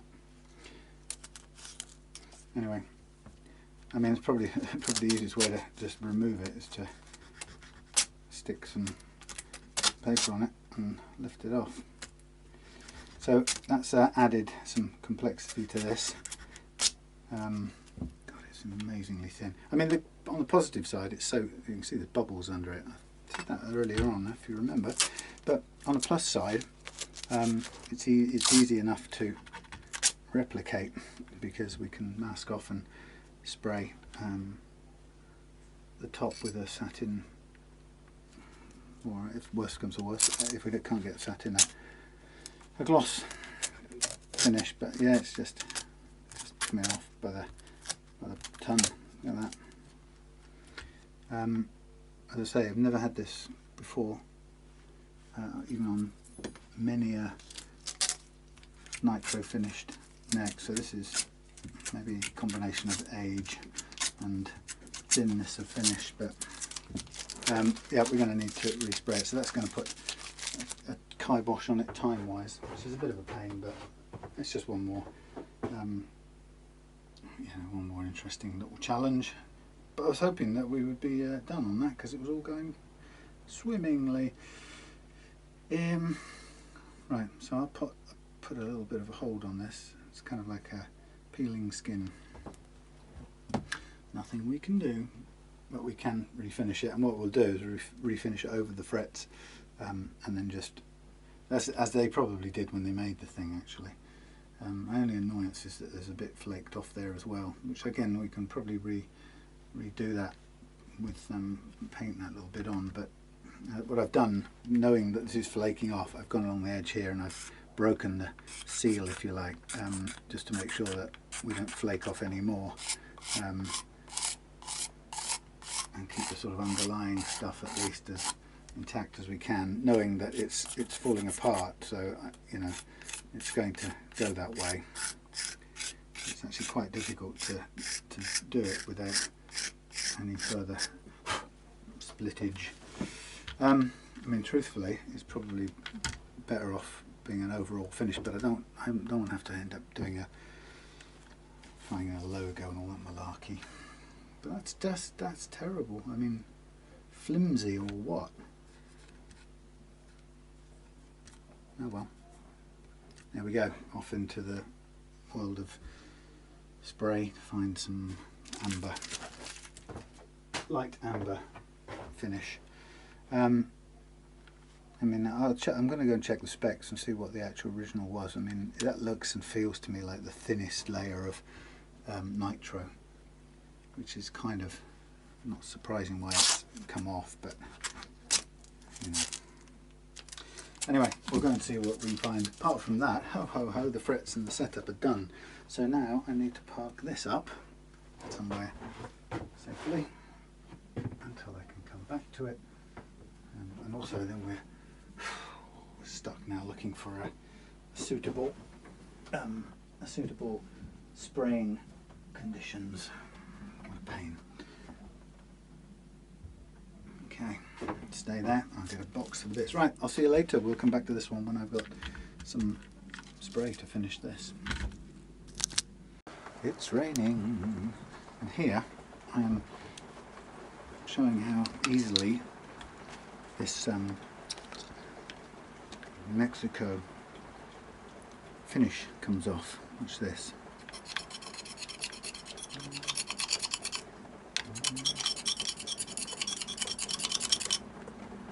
Wow, tipping it down.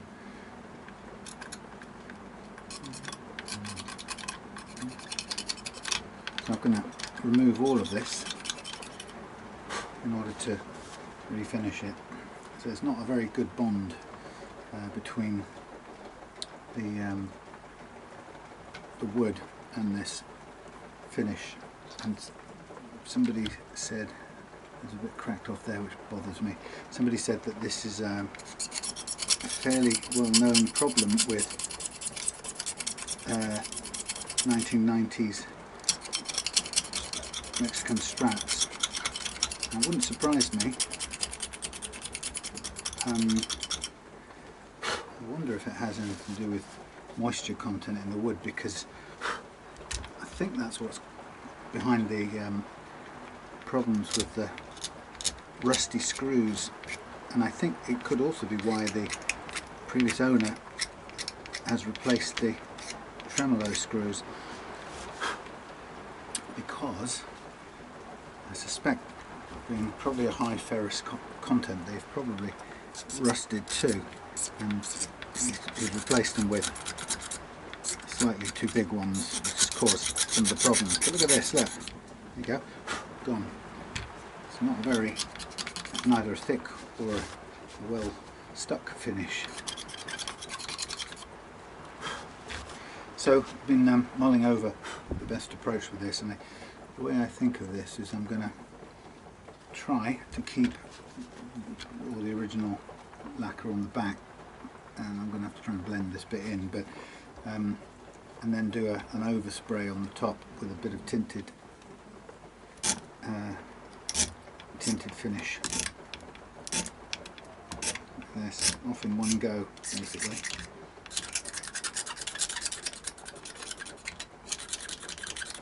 Which is kind of good because we can get back to wood very quickly, give it a clean, remove any oils or anything, and then pretty much be ready to spray again. But yeah,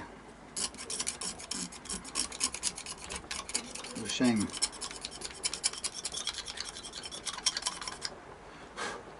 I don't, like I say, I don't know whether it's moisture getting under here.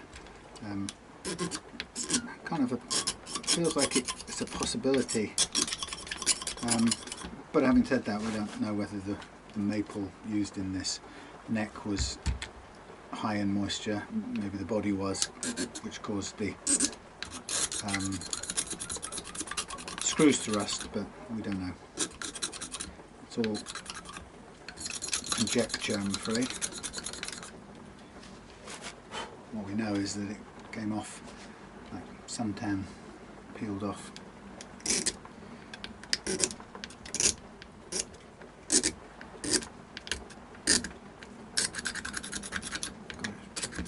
Tipping it down. I can hear the rain bouncing off my neighbour's lean-to thing, awning type of thing they've got in the back. So the main thing is whether how confident I'm going to be getting the kind of connection between these, the old and the new, and providing one sticks on top of the other, we should be alright.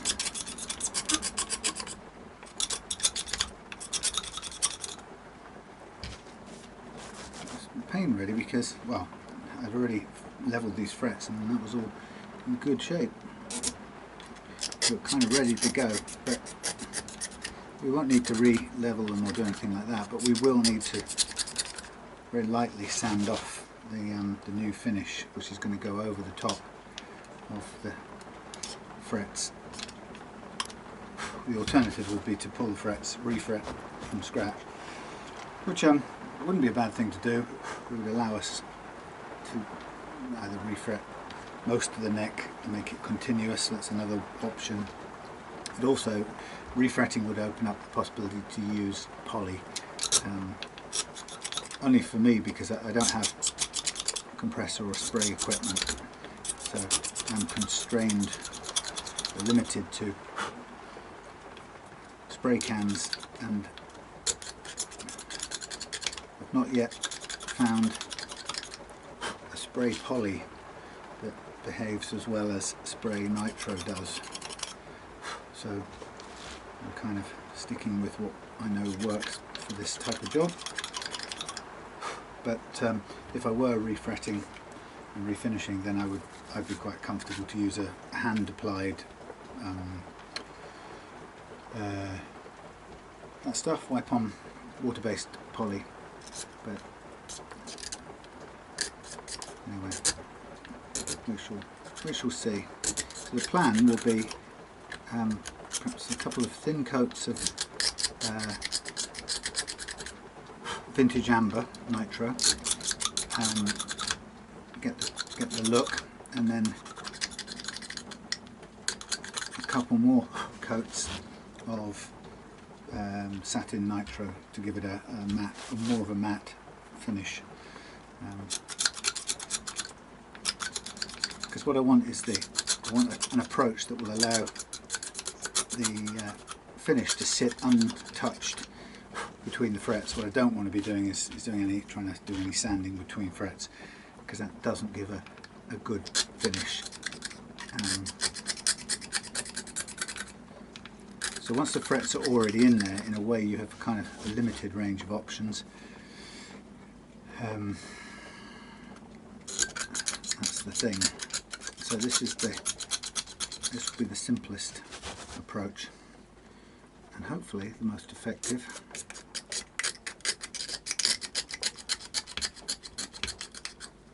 Now, I went down the side before and broke the seal. I described it when I was talking to Chris in an email about it this morning. I described it a bit like when a finish doesn't adhere very well, and some of these poly finishes, they're put over or they can be put over the guitar like a carpet, and if you break, or like a case or shell you could call it, and if you were to break, I'm wondering if this has been refinished before actually. Maybe that's what's happened to this.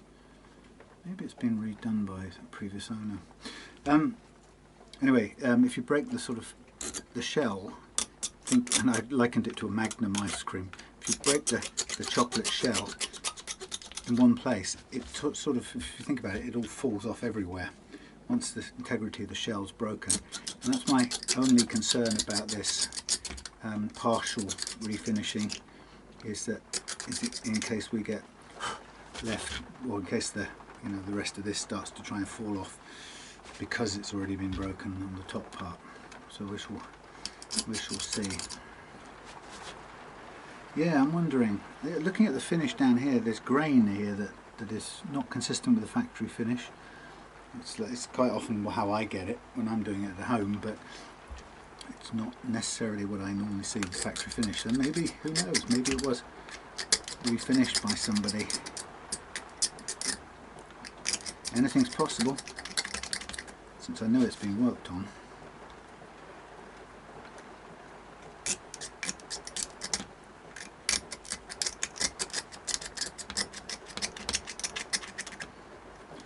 Okay, so one more bit and we're kind of almost there. Just flakes off nice and easily. So there's our bare naked neck. Like I said, a few little kind of grain marks here, consistent with somebody sanding this. It's weird. So maybe it's been worked, who knows. Anyway, so just rework along here and get rid of as much, make it as smooth as possible, that's the main thing. Pick up any last bits of original finish, and then we'll clean it and degrease it before we, or make sure there's no oils in it before we get ready to spray it when the amber nitro arrives, which might be tomorrow, or it might be early next week, but it's going to have to pause until that moment.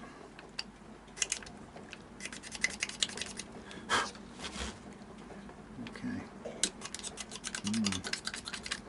Right.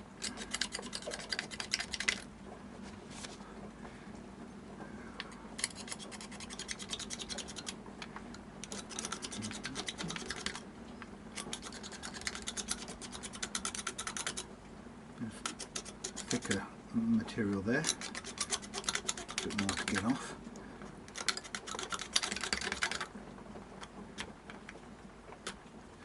Okay, that's good, that's ready to go. Might be, this is poly, by the way, that's, hello poly, this is, I don't know if this is original, you know, it doesn't look factory finished to me, but what do I know? I mean, it's old, I can't remember exactly what the year was, but anyway, we'll do our best, and we're going to go nitro over poly, because it's going to be the easiest way to get a clean, smooth, professional looking finish out of a can. And like I say, my only concern is just building that one up a little bit.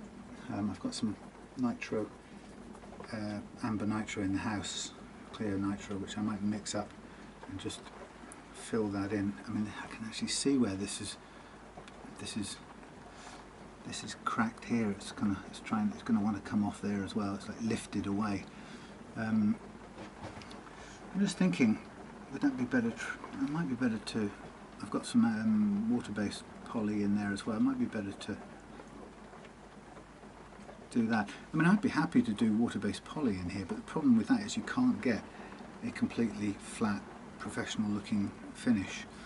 But I think I might look at fixing it with that. But then again, if it gets under there, you never know, that might also crack off. I can see it. There's an air gap. That's what it is. That's what's. It's not fixed to the wood. That's the problem. And that's what gives me a nervous feel about this neck. What the last thing you want is any of this coming off while you're playing it.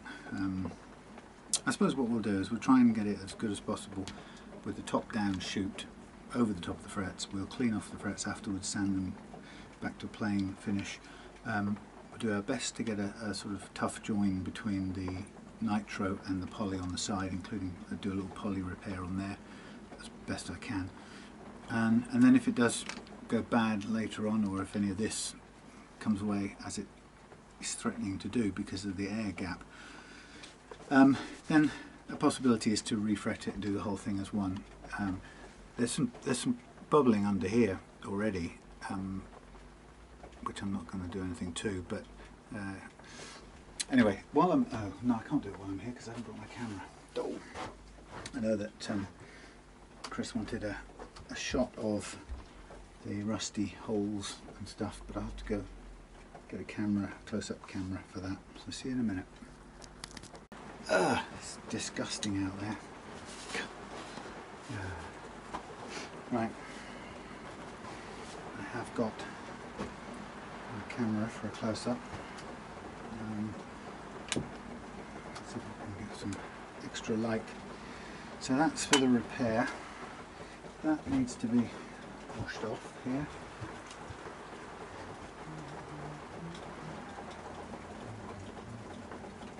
There for a minute. Okay. Let us remove these again.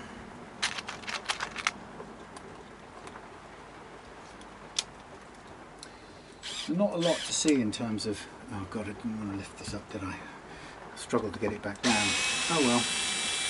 Not a lot to see in terms of water damage, but I'm leaning more towards the idea of the damage here being caused by moisture. I need another one in. That's a smaller one, that's why. Moisture in the wood. That's what I'm thinking. And it could be actually that the standard moisture content in all electric guitar wood is enough to rust screws. And I guess, you know, most guitars end up with some sort of rusty screws after a long period of time. But so it might, it might well not be water pouring into them like I thought before, and pooling there. Let's change this. It's annoying. But on the other hand, it still might be that. I'm just not sure. But and it could be that the wood maybe had a higher than normal water content. Just because the thing that struck me was that there were no other marks of water damage elsewhere, so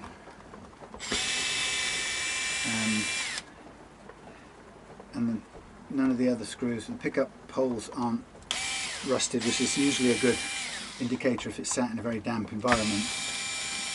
And the things that would be rusted, by the way, are those tremolo screws, which probably explains why the original owner changed them, and the tremolo screws, sorry, the pickguard screws, which we already know have been, well, we know they've rusted. So kind of detective work suggests that it's could be to do with moisture in the wood. Now, whether that's excessive moisture or not, I don't really know, but I'm going to take a picture of the close-up picture of the way the rust presents itself when you take the screws out. Whoops. And this isn't this is kind of not as much as when we originally took the first lot of screws out. If you remember, the dust was flying out all over the place. And there's a quite a good one on the scratch plate cover. Scratch plate cover, you know what I mean, the jack socket cover. Now the thing about the jack socket that struck me was that there's some corrosion under here next to where the screw sits, which is probably consistent with more copper in this unit here, and we don't have any rust on there, so it's like there's water either gone in ingress into here, or it's just water content in the wood. That's all I can really put my finger on. I don't think I can get to these holes very well, not without losing the position of everything.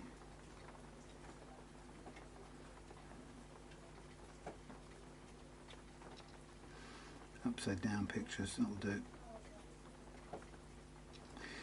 What I don't want is for the all the components to move around, so I have to fight to get everything back in. Anyway, that's a start. Not bad, useful couple of images. And then we're cleaned back on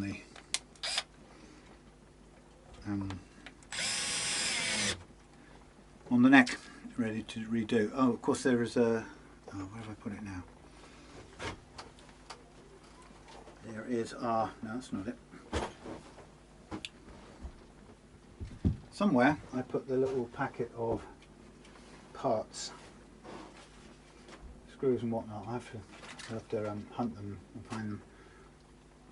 That's annoying. Where did I put them? Oh, anyway, they are somewhere, and Chris will be able to see the state of the rusty screws, basically.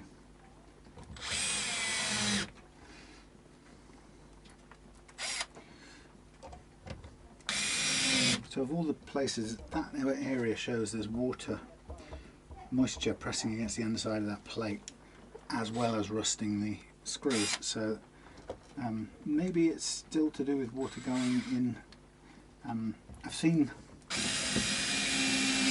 guitars with stains, and once you take the pickguard cover off, you can see stains where the water's coffee, for example, has gone under here, stuck the pickguard to the body, gone into the holes without anyone noticing, and then people have cleaned it off around the edge, and what you get is a kind of shiny film. Then later on, when you come to remove, there's some grime there. When you come to remove the pickguard, you've got this. Now this was sticky, wasn't it? It wouldn't come up. that was true too. That's what made me think there'd been some water. I'm going with some spill. There's so much water in those holes and so much corrosion. I'm not sure. That's purely to do with moisture content in the wood, and I'm not sure that moisture issue that's affected these screws is related to whatever has made the finish on here not stick. So who knows? I think they're two different things. My inspector Columbo, Lieutenant Columbo eye, says don't conflate them together. This one, it goes in, but it's not holding very strongly. It's fine. I mean, technically, we could, if there'd been any more worn, I would have replaced or filled and re-drilled, but as it is, there's enough hold here in all of this. There's nothing loose. Now on this side, we've got this thing going on here. Let me go and get where I put the bits. Here they are. We've got this thing going on this guitar where everything has got a countersink drill. I don't know why. And there's no rust in there. And there's a countersink in all of those. And the neck screws, pretty good condition if they're the originals. There's nothing, no problem with them. Like I said, these are the original. Some of the original screws. I'll show you. I'll take a couple of pictures of one or two of these. I mean, they're not all terrible, but there's quite a few, quite a collection of pretty bad ones.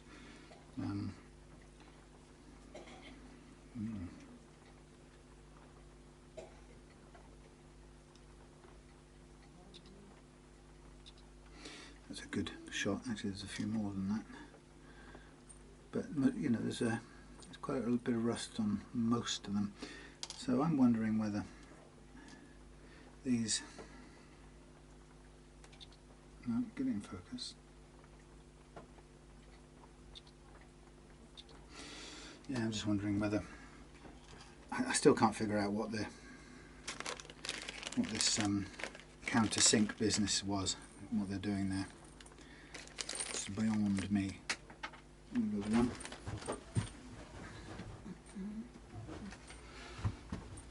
And these nice looking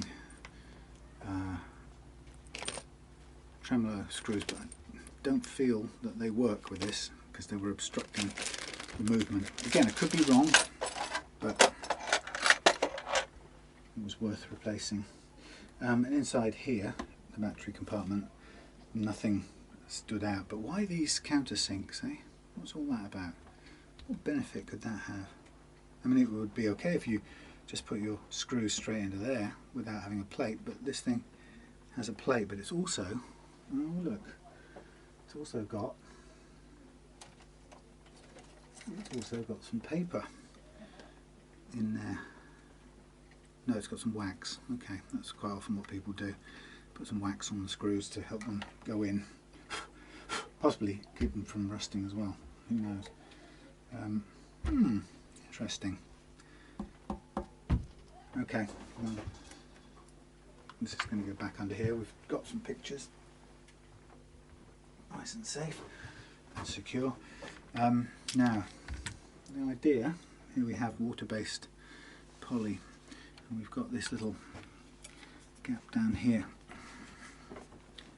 and really it's entirely up to me to figure out whether or not this will fill in this gap in any useful way. Let's just see. You can't hurt. This colour's pretty good straight away, actually. Okay, so I'm just layering that over there, and hopefully with the aid of gravity, if there's anything to kind of leach into there, it might go in.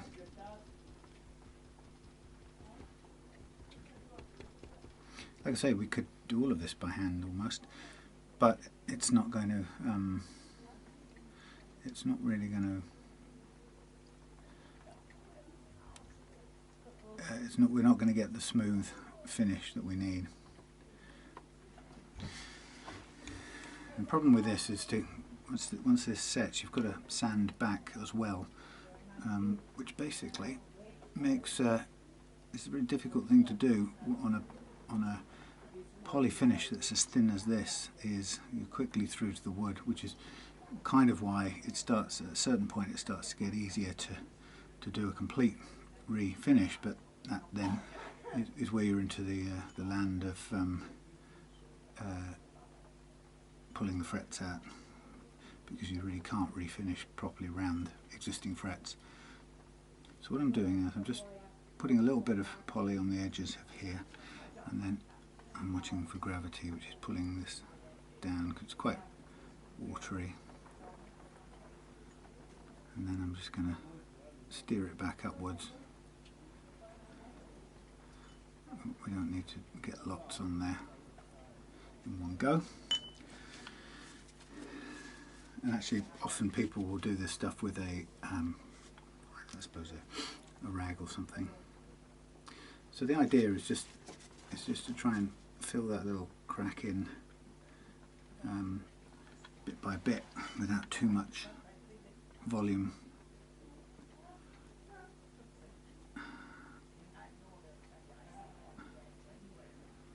Okay, and then I'm going to do the same thing running up here, and what I'm trying to do is just go over the bit where we scraped it back originally to separate it from the stuff on the top, because that seemed important to do to avoid any flaking, large scale flaking down the side, you know, like in that sort of Magnum chocolate bar, that Magnum ice cream concept that I was on about. So I'm just aiming about a tiny bit of water-based poly. I don't know, this wouldn't have been water-based, this original polyurethane. It would have been, I don't know what they call it, mineral, oil-based, mineral-based, whatever they call it. Anyway,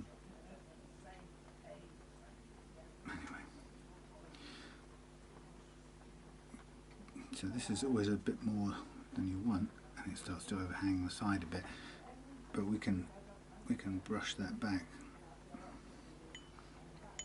I find this Minwax stuff is really good to use.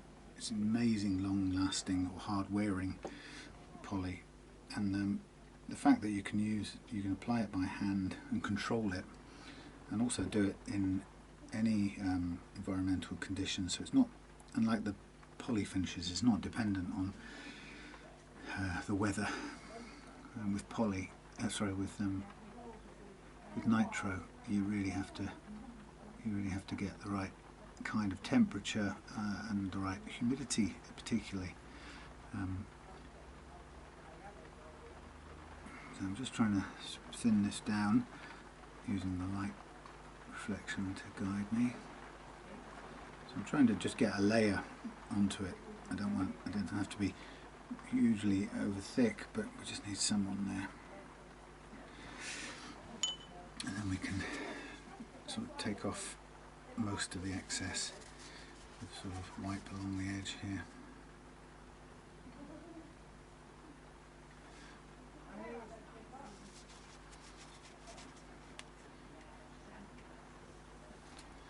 It's not too bad. Got some into that little chip, and we'll do some more later on. Now there's a bit on the edge here which, if we want to, we can just kind of round off so that it's not in the way of anything. No overhang, if you like. And if you don't catch it, if there's any left over, you can always do it with a blade. So this is a very small amount that's gone on there, but I'm going to leave it like that for now. And I'm also going to go and do some grocery shopping. That's what I'm going to do.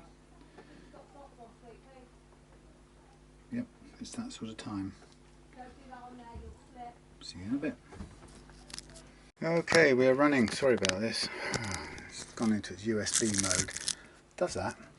Okay, here we are back in a scary place. Refinished and cleaned out. No, refinished, cleaned up and refinished this Fender.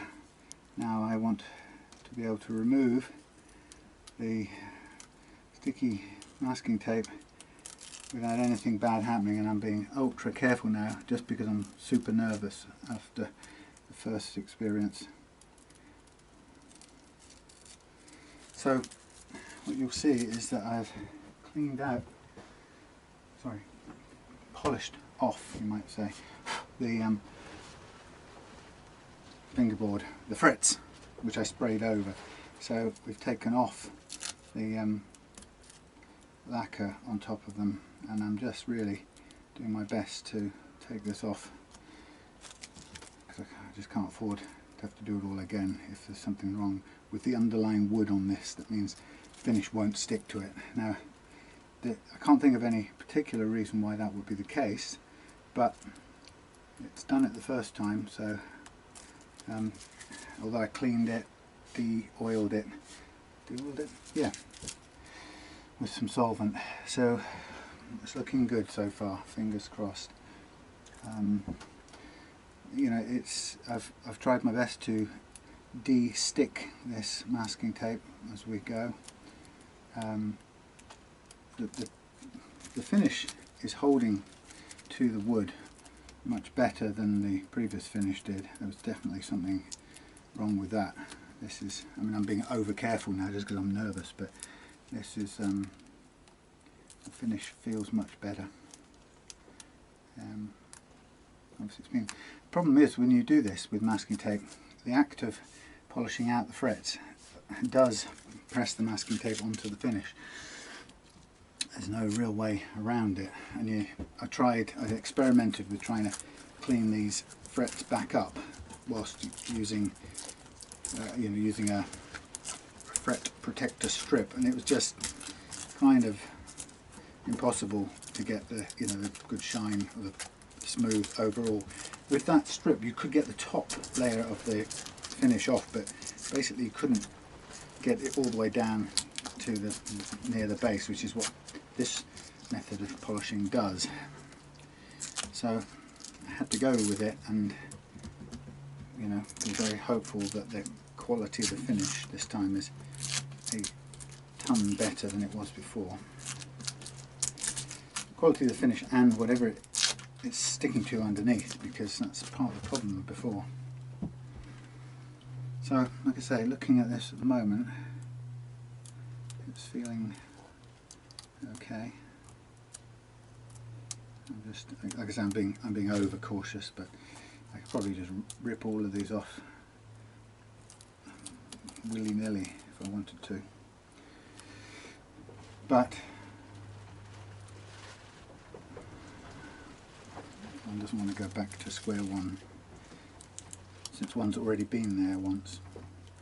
Now there's a bit of dust caught down in the right down in the cracks of this, but that's sort of quite normal too.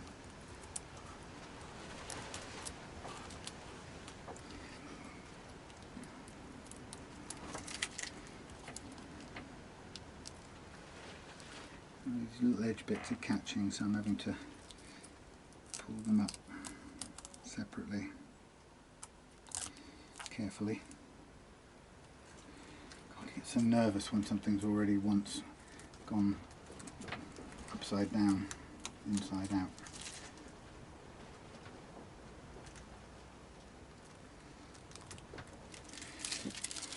Looking and feeling good. Once I've got all this paper off and the bulk of the dust off, I'll give it a little go over it. That's looking really good, he said. Not exactly surprised, just pleased. That's all I am. You could, if you were really, really worried, you could soak this masking tape in naphtha, which would soften the glue and soften the paper as well, which technically shouldn't do anything nasty to the nitro underneath, or for that matter any of the poly that's also under there. So I'm not going to do it on this just to try it out, because I don't want to make a mushy mess that I've got to clean up extra. But technically, if you were really, really scared, you could do that. technically you could probably then sort of let it all go soggy and wash it off.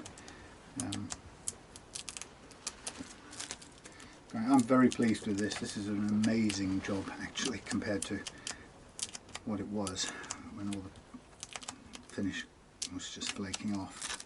It actually looks great too, I can't fault that. It's a really good job, if I may say so myself. I'm not going to count my chickens, I'm going to be very careful because they ain't home roosted yet. It'd be good to get this restrung, cleaned up now and restrung, because then we'll be ready to dispatch this guitar and, well, Chris's two guitars and an extra box containing a very heavy, heavy duty flight case. 3 parcels to go with our parcel force friends tomorrow, assuming all of this goes really well, which I have to say I think it just did. And just sort of dust off the dust. Look at that. That is absolutely top notch. Considering what we're up against, I'm very, very pleased with that. I'm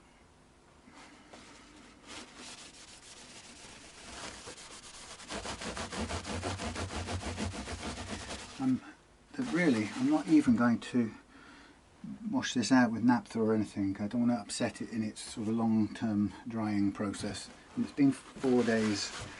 Ow! Just hurt my thumb. 4 days curing anyway. So, but it'd be nice to kind of give it as little handling as possible. I don't know. Some people think a week to 10 days. Some people think 3 weeks before they do any further work on their sprayed nitro finishes. Who knows? It's a funny old game, the nitro thing. It never actually sets chemically. It's always in a state of, I suppose, I don't know, suspension, or maybe that's not the right word, but it's always sort of ready to be re-softened by adding another layer to it. Okay, and here we have the 9s ready to go on. So basically, it's been such a while now, what we're going to do is we're going to string this up with 9s, then we're going to just check the claws all the way in, and we're going to set it up to float with the 9s on. Okay. Now there's a tiny bit of nitro in the slot there, which isn't a big deal. Let's put this light on so I can see. It's just kind of gone in there while I've been doing the edges. I'll let the string kind of clean that out rather than run the risk of lowering it, because we've already done the action setting, so we don't want to interfere with that none. Whew. Good. Well, I'm very pleased. I was worried how easy it would be to clean that up. Look at that. That isn't bad, is it? Considering there was none on there a week ago when it all came off. So we'll start off with all the strings on, and we'll get it up to pitch, and we'll stretch it out, stretch the strings out with the tremolo locked down, and then we'll set the action deliberately low by a millimetre or so, and then we'll set the tremolo floating, and then hopefully the action, again I still haven't worked out an absolute mathematic thing, but a millimetre seems to be about the rise it does during the equilibrium setting of the tremolo. It was just something that the method I was using was very good for setting the right range, but it still doesn't leave you much control over the finished action height. And if you then make adjustments to the finished action height, once you've got the right float, then that changes the tension and your range of float changes, or your range of tremolo action. And it still works okay and it feels good, but it's technically annoying because there is somewhere in this, there must be a way of working out the amount. So I've done it to the degree of a millimetre, and it seems to have been about right for the amount of adjustment in the action. It probably doesn't mean anything right now as I'm saying it, but I get what I'm saying. Okay, so this is these are in split post thingies, so we'll go up to the end, passed by about 1 inch and a bit on each one. Press it down, push it in. I don't know if pointed out earlier on, there is definitely bubbling going on under here, underneath the, or where the logo is, which may have something to do with what happened to the finish on the rest of the fingerboard. If maybe some sort of connected whatever was going on, maybe there was moisture still in the wood or something, I don't know, but something has made it not stick, and you've got this bubbling going on here. So now, because these are 8s and we did the original setup with 9s, we're going to need to readjust the action on this and possibly check and recheck the truss rod, just because these strings are going to be loading this neck less than it was when we were doing the fret leveling originally. But it does look good. I'm very pleased. I'm relieved as much as pleased actually, but a bit of both.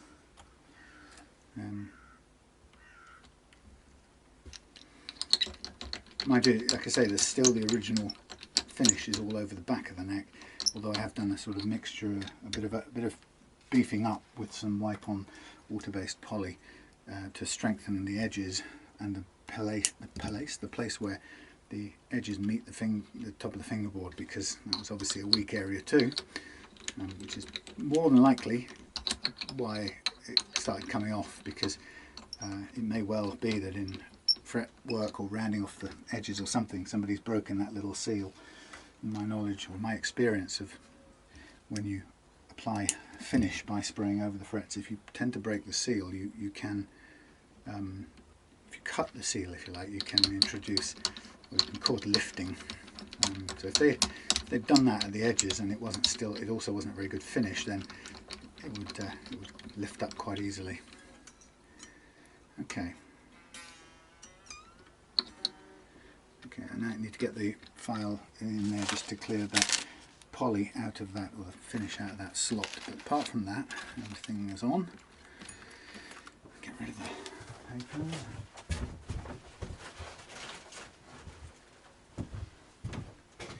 Okay, so first stage of the game is a bit of stretching, heavy duty stretches, and try to be a little careful with 8s because they don't have a lot of strength. I'll take a test tone out there.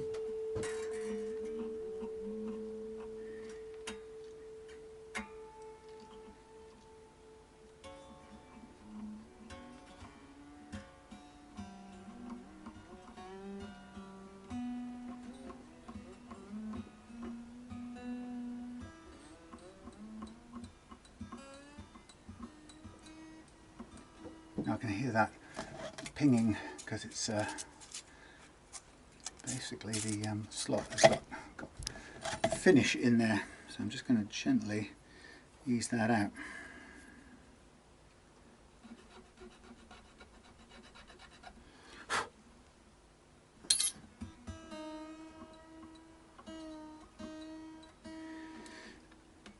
And if necessary, just widen it out a little bit.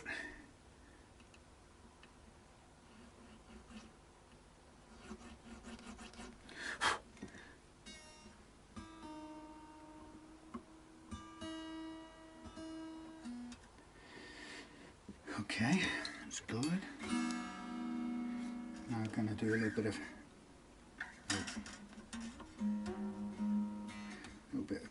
long thumb and forefinger stretching, and then, like I said, prior to floating the tremolo, I'm going to get it set up to its ideal action, and then check the relief again, and then I'm going to drop it down like 1 millimeter below its ideal action on all strings, and then we'll sort of recreate the radius but lower, and then we'll wait for the tilt of the tremolo to bring it back up.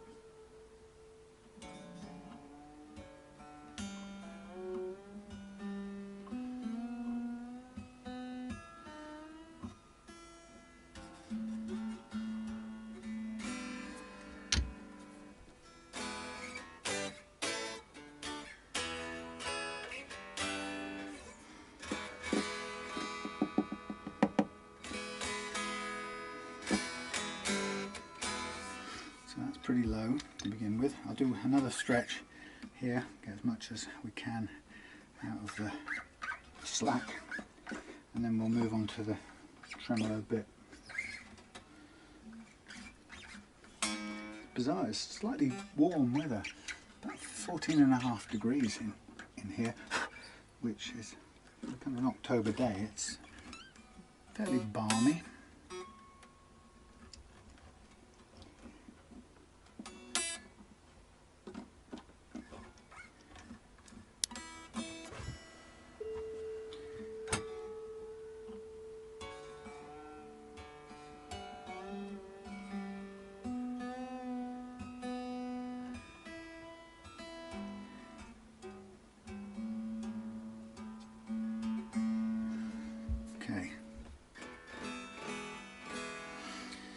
Right, so before we go any further, let's check the action down here at the moment. Well, we're pretty low. Oh, we've got some variation going on here, so let's make some adjustments. So we're going to raise it up in a minute. So I'm going to go to half up to 0.2. Let's see if we can get there first of all. Ah, it's an American one. That's not that one, is it? It's that one. So we'll go to half up to 0.2. You actually might not be able to get much lower than that. Let's see. Sit on your haunches, my friend. Oh yeah. Let's call it there. And then something similar. Oh, just going to do this manually if I can, and then come back and check it. So the idea here is I'm putting these lower than I need to be, ridiculously low, because the idea is once we get the float correct on the tremolo, the action on these will rise up, and it's an unknown exact. There's not a specific amount that it goes up. Quite difficult to predict that and fix on an amount. So I'm going to do my best to guess.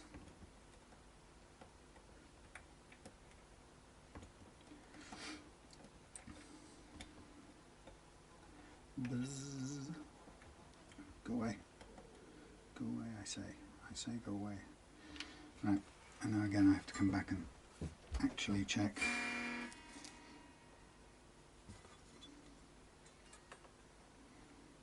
9.5, about the same, a little bit low.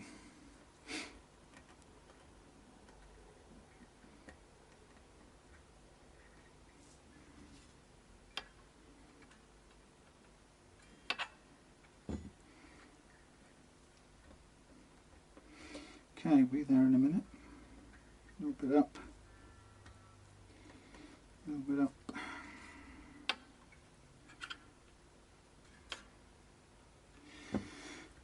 Okay, let's work with that. It's a guess.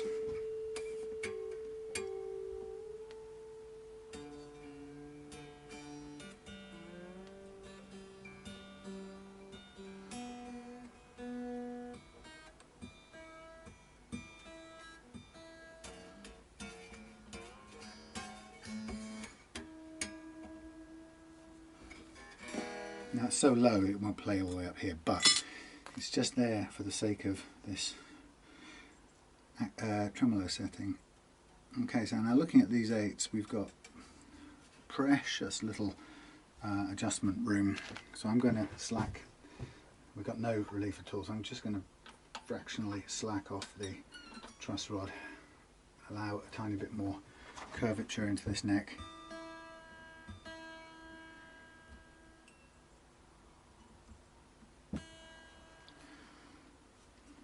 We look out for a tiny bit more relief, a little bit more.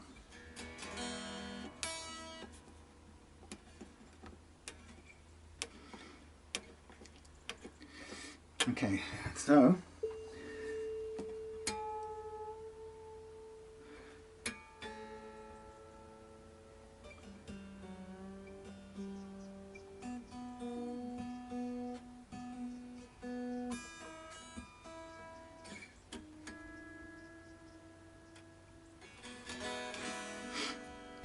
now we're going to do the thing with, we're going to set the information, we're going to set the tremolo.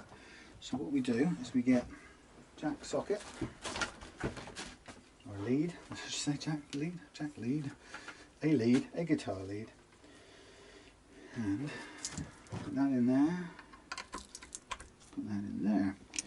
So we are going to start by doing what it says, which is to set, I want to set the tremolo, the plate, parallel to the guitar body, and if it isn't already, and this one actually, it's fraction, it's nearly there. Some have a little bit of distance, some are spot on to begin with. Oh.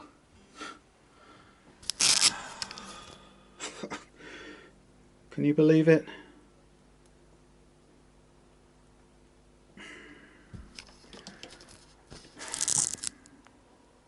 It's not the end of the world, but what an annoying thing. Sort of, that's been glued on, that's why. Look, there's some glue. Nice going. I'll glue it back on too. Right, so we've got that perpendicular. Now what we do is we tune this, turn the volume up, we tune this to a G. It doesn't matter that it's leaning or it's, we can have it supported, it doesn't make too much difference right now. Which I think I'd rather just do it this way. So tune G, B, E, D, A,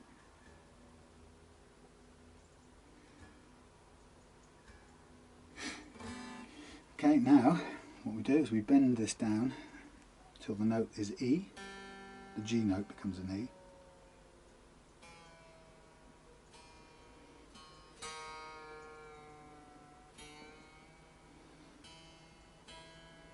And then we put as many bits of paper under here as are required to bend that note down, which isn't very easy because I've got some goo on them.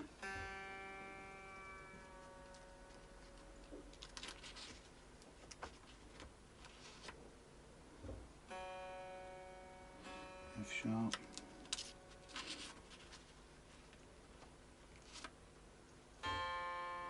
F,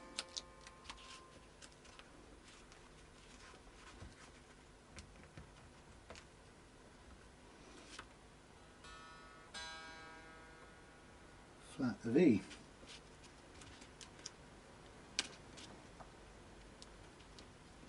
The pages are stuck together. Right, so I want just as many as required to hold that at E. Just flat of E, we'll take one out.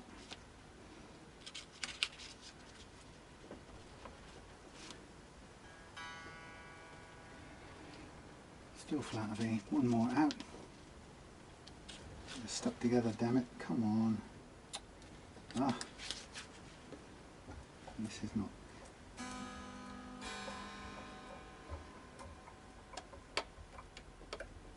Thank you.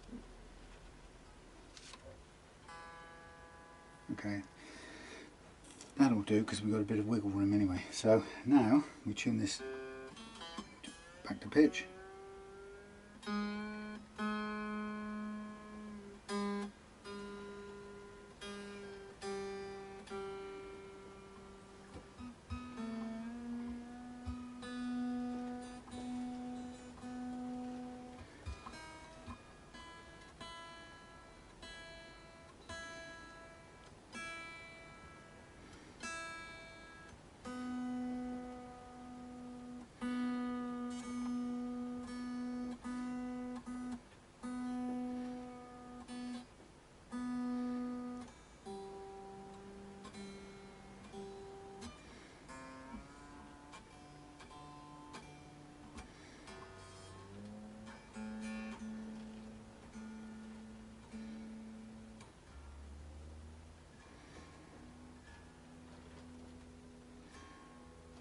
So to get these all tuned to actual pitch,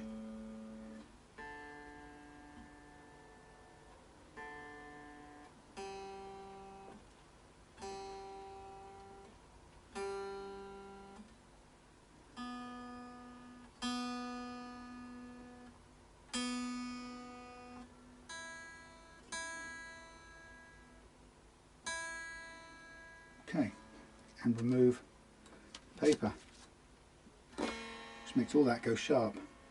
Then we get a screwdriver and we return, I think we've got to get this out for a minute, we detune or slacken everything by undoing the screws in the tremolo arm claw at the back here. So we return this tight sharp note of B flat back to a G by undoing the screws, which are quite stiff and difficult to do, and will take a while before we get back there. Now, I don't know how, it may be we discover through this process, and it's possible, that 3 springs is too much for a set of 8s, and we'll only find out is as we get close to being back in tune if the springs start becoming too slack when we operate the tremolo. This is badly designed because your screwdriver always goes in over the claws of the tremolo, which is silly, and so you're never actually pointing straight into the screw pattern. A, we need to come down to G. So it's a very clever little way, but the bit that hasn't been catered for in the chap who devised this method, in his explanation online, what he hasn't really catered for in that explanation is the change in your playing action as you do this adjustment. You get the balance right, you get the amount of, you get the equilibrium position spot on, but what happens to your playing action as you get there isn't catered for, and it actually becomes too high. Go away.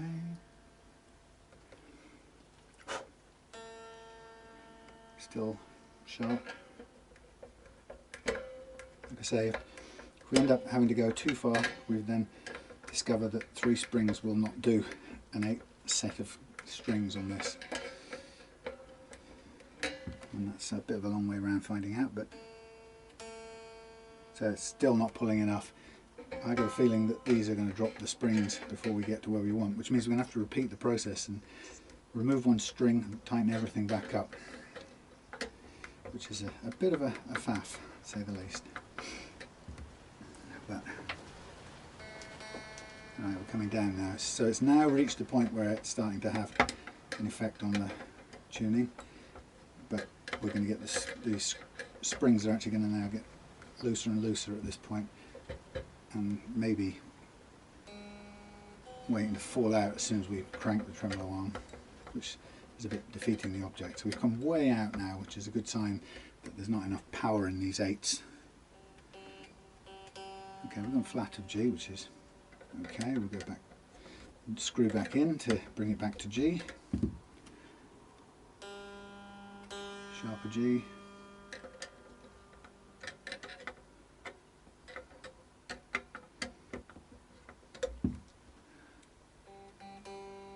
Okay, so we'll call that our mark. We'll put our arm back in. Now you can see that it's now telling us that to float correctly, or with the correct range of tone movement, we've got the tremolo in equilibrium and the plate is now canted up at the back, which gives us our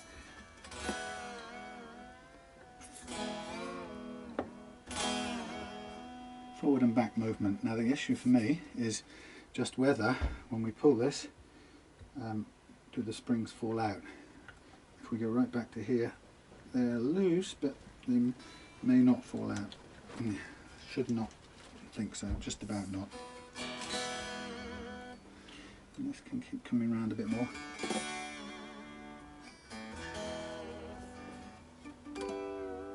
Now the question here is, what's happened to the playing action as a result of this lifting that's happened by getting the correct amount of float in the tremolo, and we've gone now up to 1.2ish and 1, so it's a little bit low. So I started, guess what it tells me is I started a little bit higher than I should have done. Now if I raise these up, what will happen is it'll put them under a little bit more tension.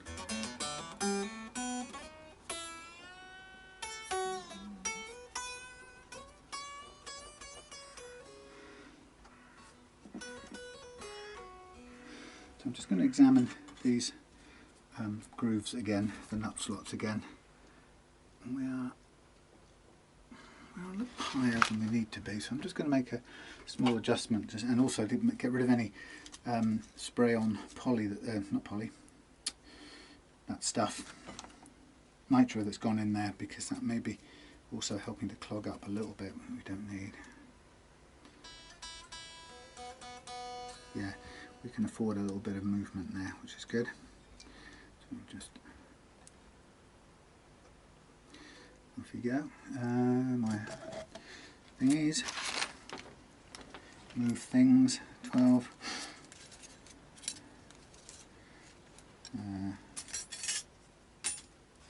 I'm missing one, where is it? 12, 16, 32, 24. 32. Little things like that, how annoying. That's been glued back on. It's cracked off and then glued back on. So I'll do it again, but I'm just letting you know, Chris, because you might want to pull it off and find another one to put on. I suppose it's the end of the world, but just a little thing not mentioned in the sale. Right, let's just start with the G for a second. Pretty much on the mark. I'll just go through it once with this this file, just to make sure it's cleaned out and wide enough.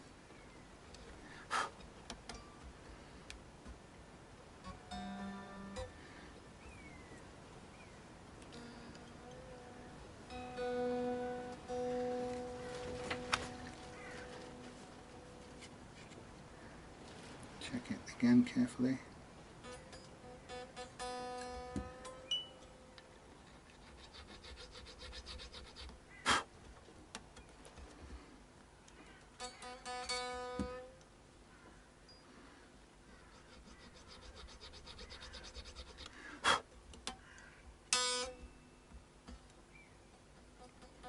Getting a buzzard out there now, crying.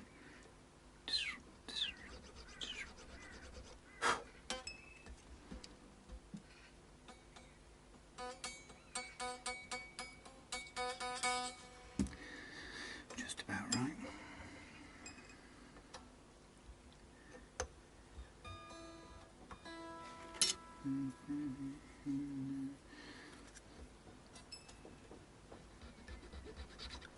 Yeah, that comes a plug of nitro. Good. Key thing is to get the angle down as much as possible. Okay, without hitting the wood on the other side. That's much better. That was sounding a little bit windmilly before, thanks to the nitro that had gone inside the slot during the spraying procedure. Double check this. I think these look okay. Just about. Again, I'll just put a file through there to make sure there's nothing clogging it up. That looks good too. And then that one, that was actually a bit high. Let's go back to that one.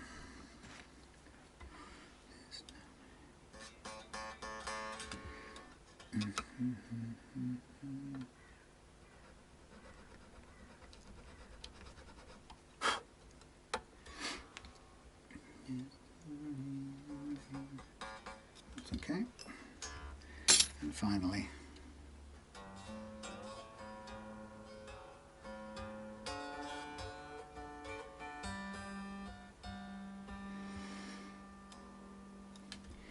let's go with my fingernails.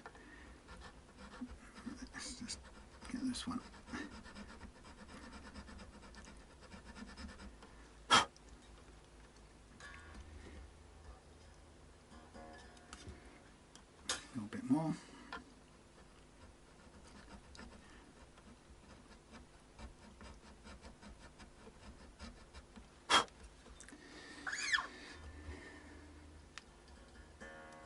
And a little bit more. Let's borrow this. No, not that one. Where's it gone? This one.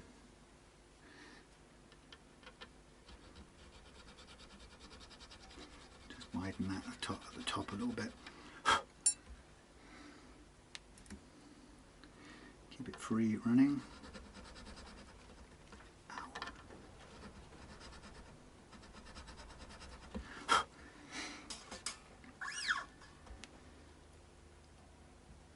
Still pretty high.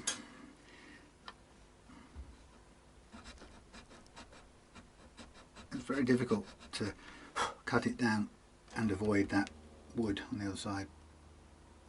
That's closer. I quite like that.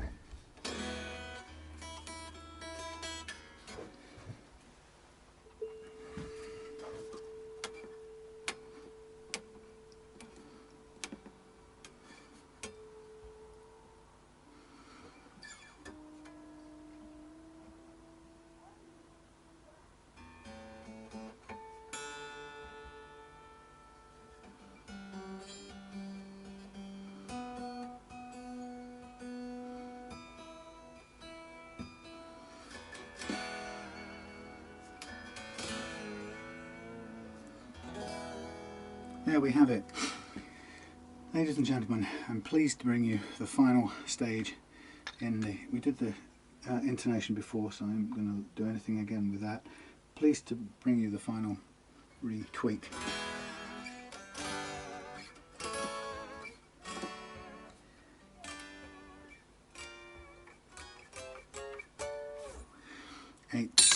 Eights.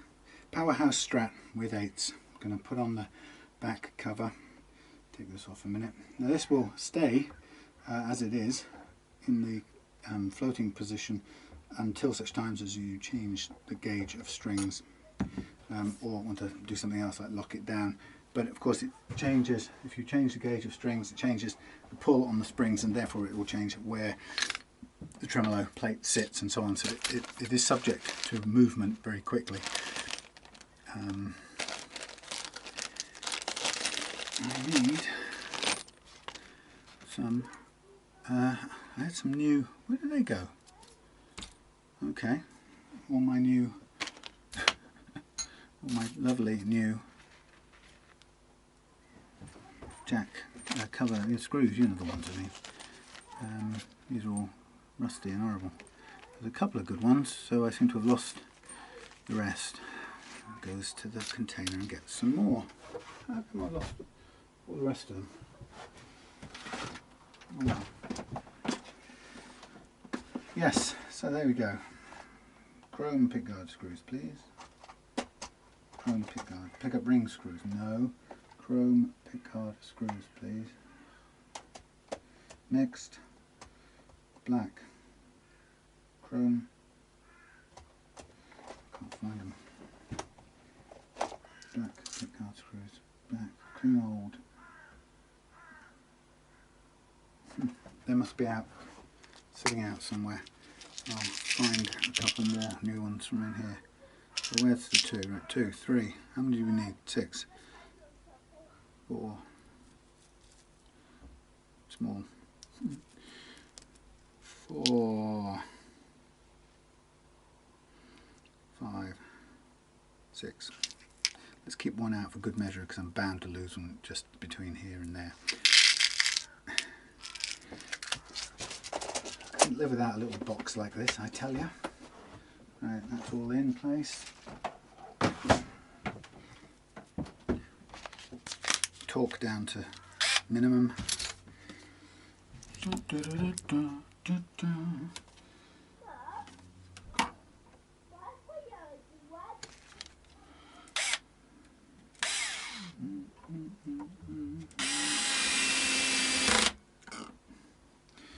There we are.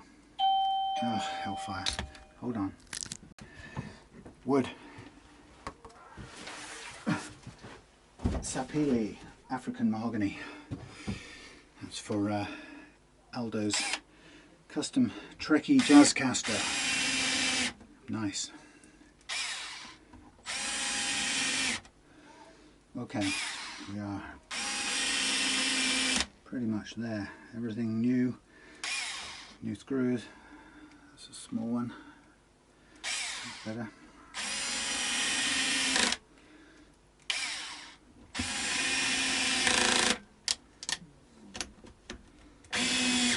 Thank you. Da-da, da-da, da-da. Sounds good, doesn't it? Right, I'm going to take this baby in the house and put it in the case. Everything good, cleaned up, replaced, including that fix on the fingerboard. I'm so chuffed with that. And here's some leftover bits which can go back, including all the rusty screws, in case anybody wants to make a point. I tell you what. Oh, this is crumbled away like nobody's business. Well, you know, we could. I'm gonna put this in here, okay? Chris, if you want to replace that, you can cut this off and screw or push another one on. I'm not going to do it because I don't want to get a load of glue here and make removing that more difficult later on. So that is how it is. You saw it just came apart handling it. So right, I'm done. I'm going to go in and get this ready for transport.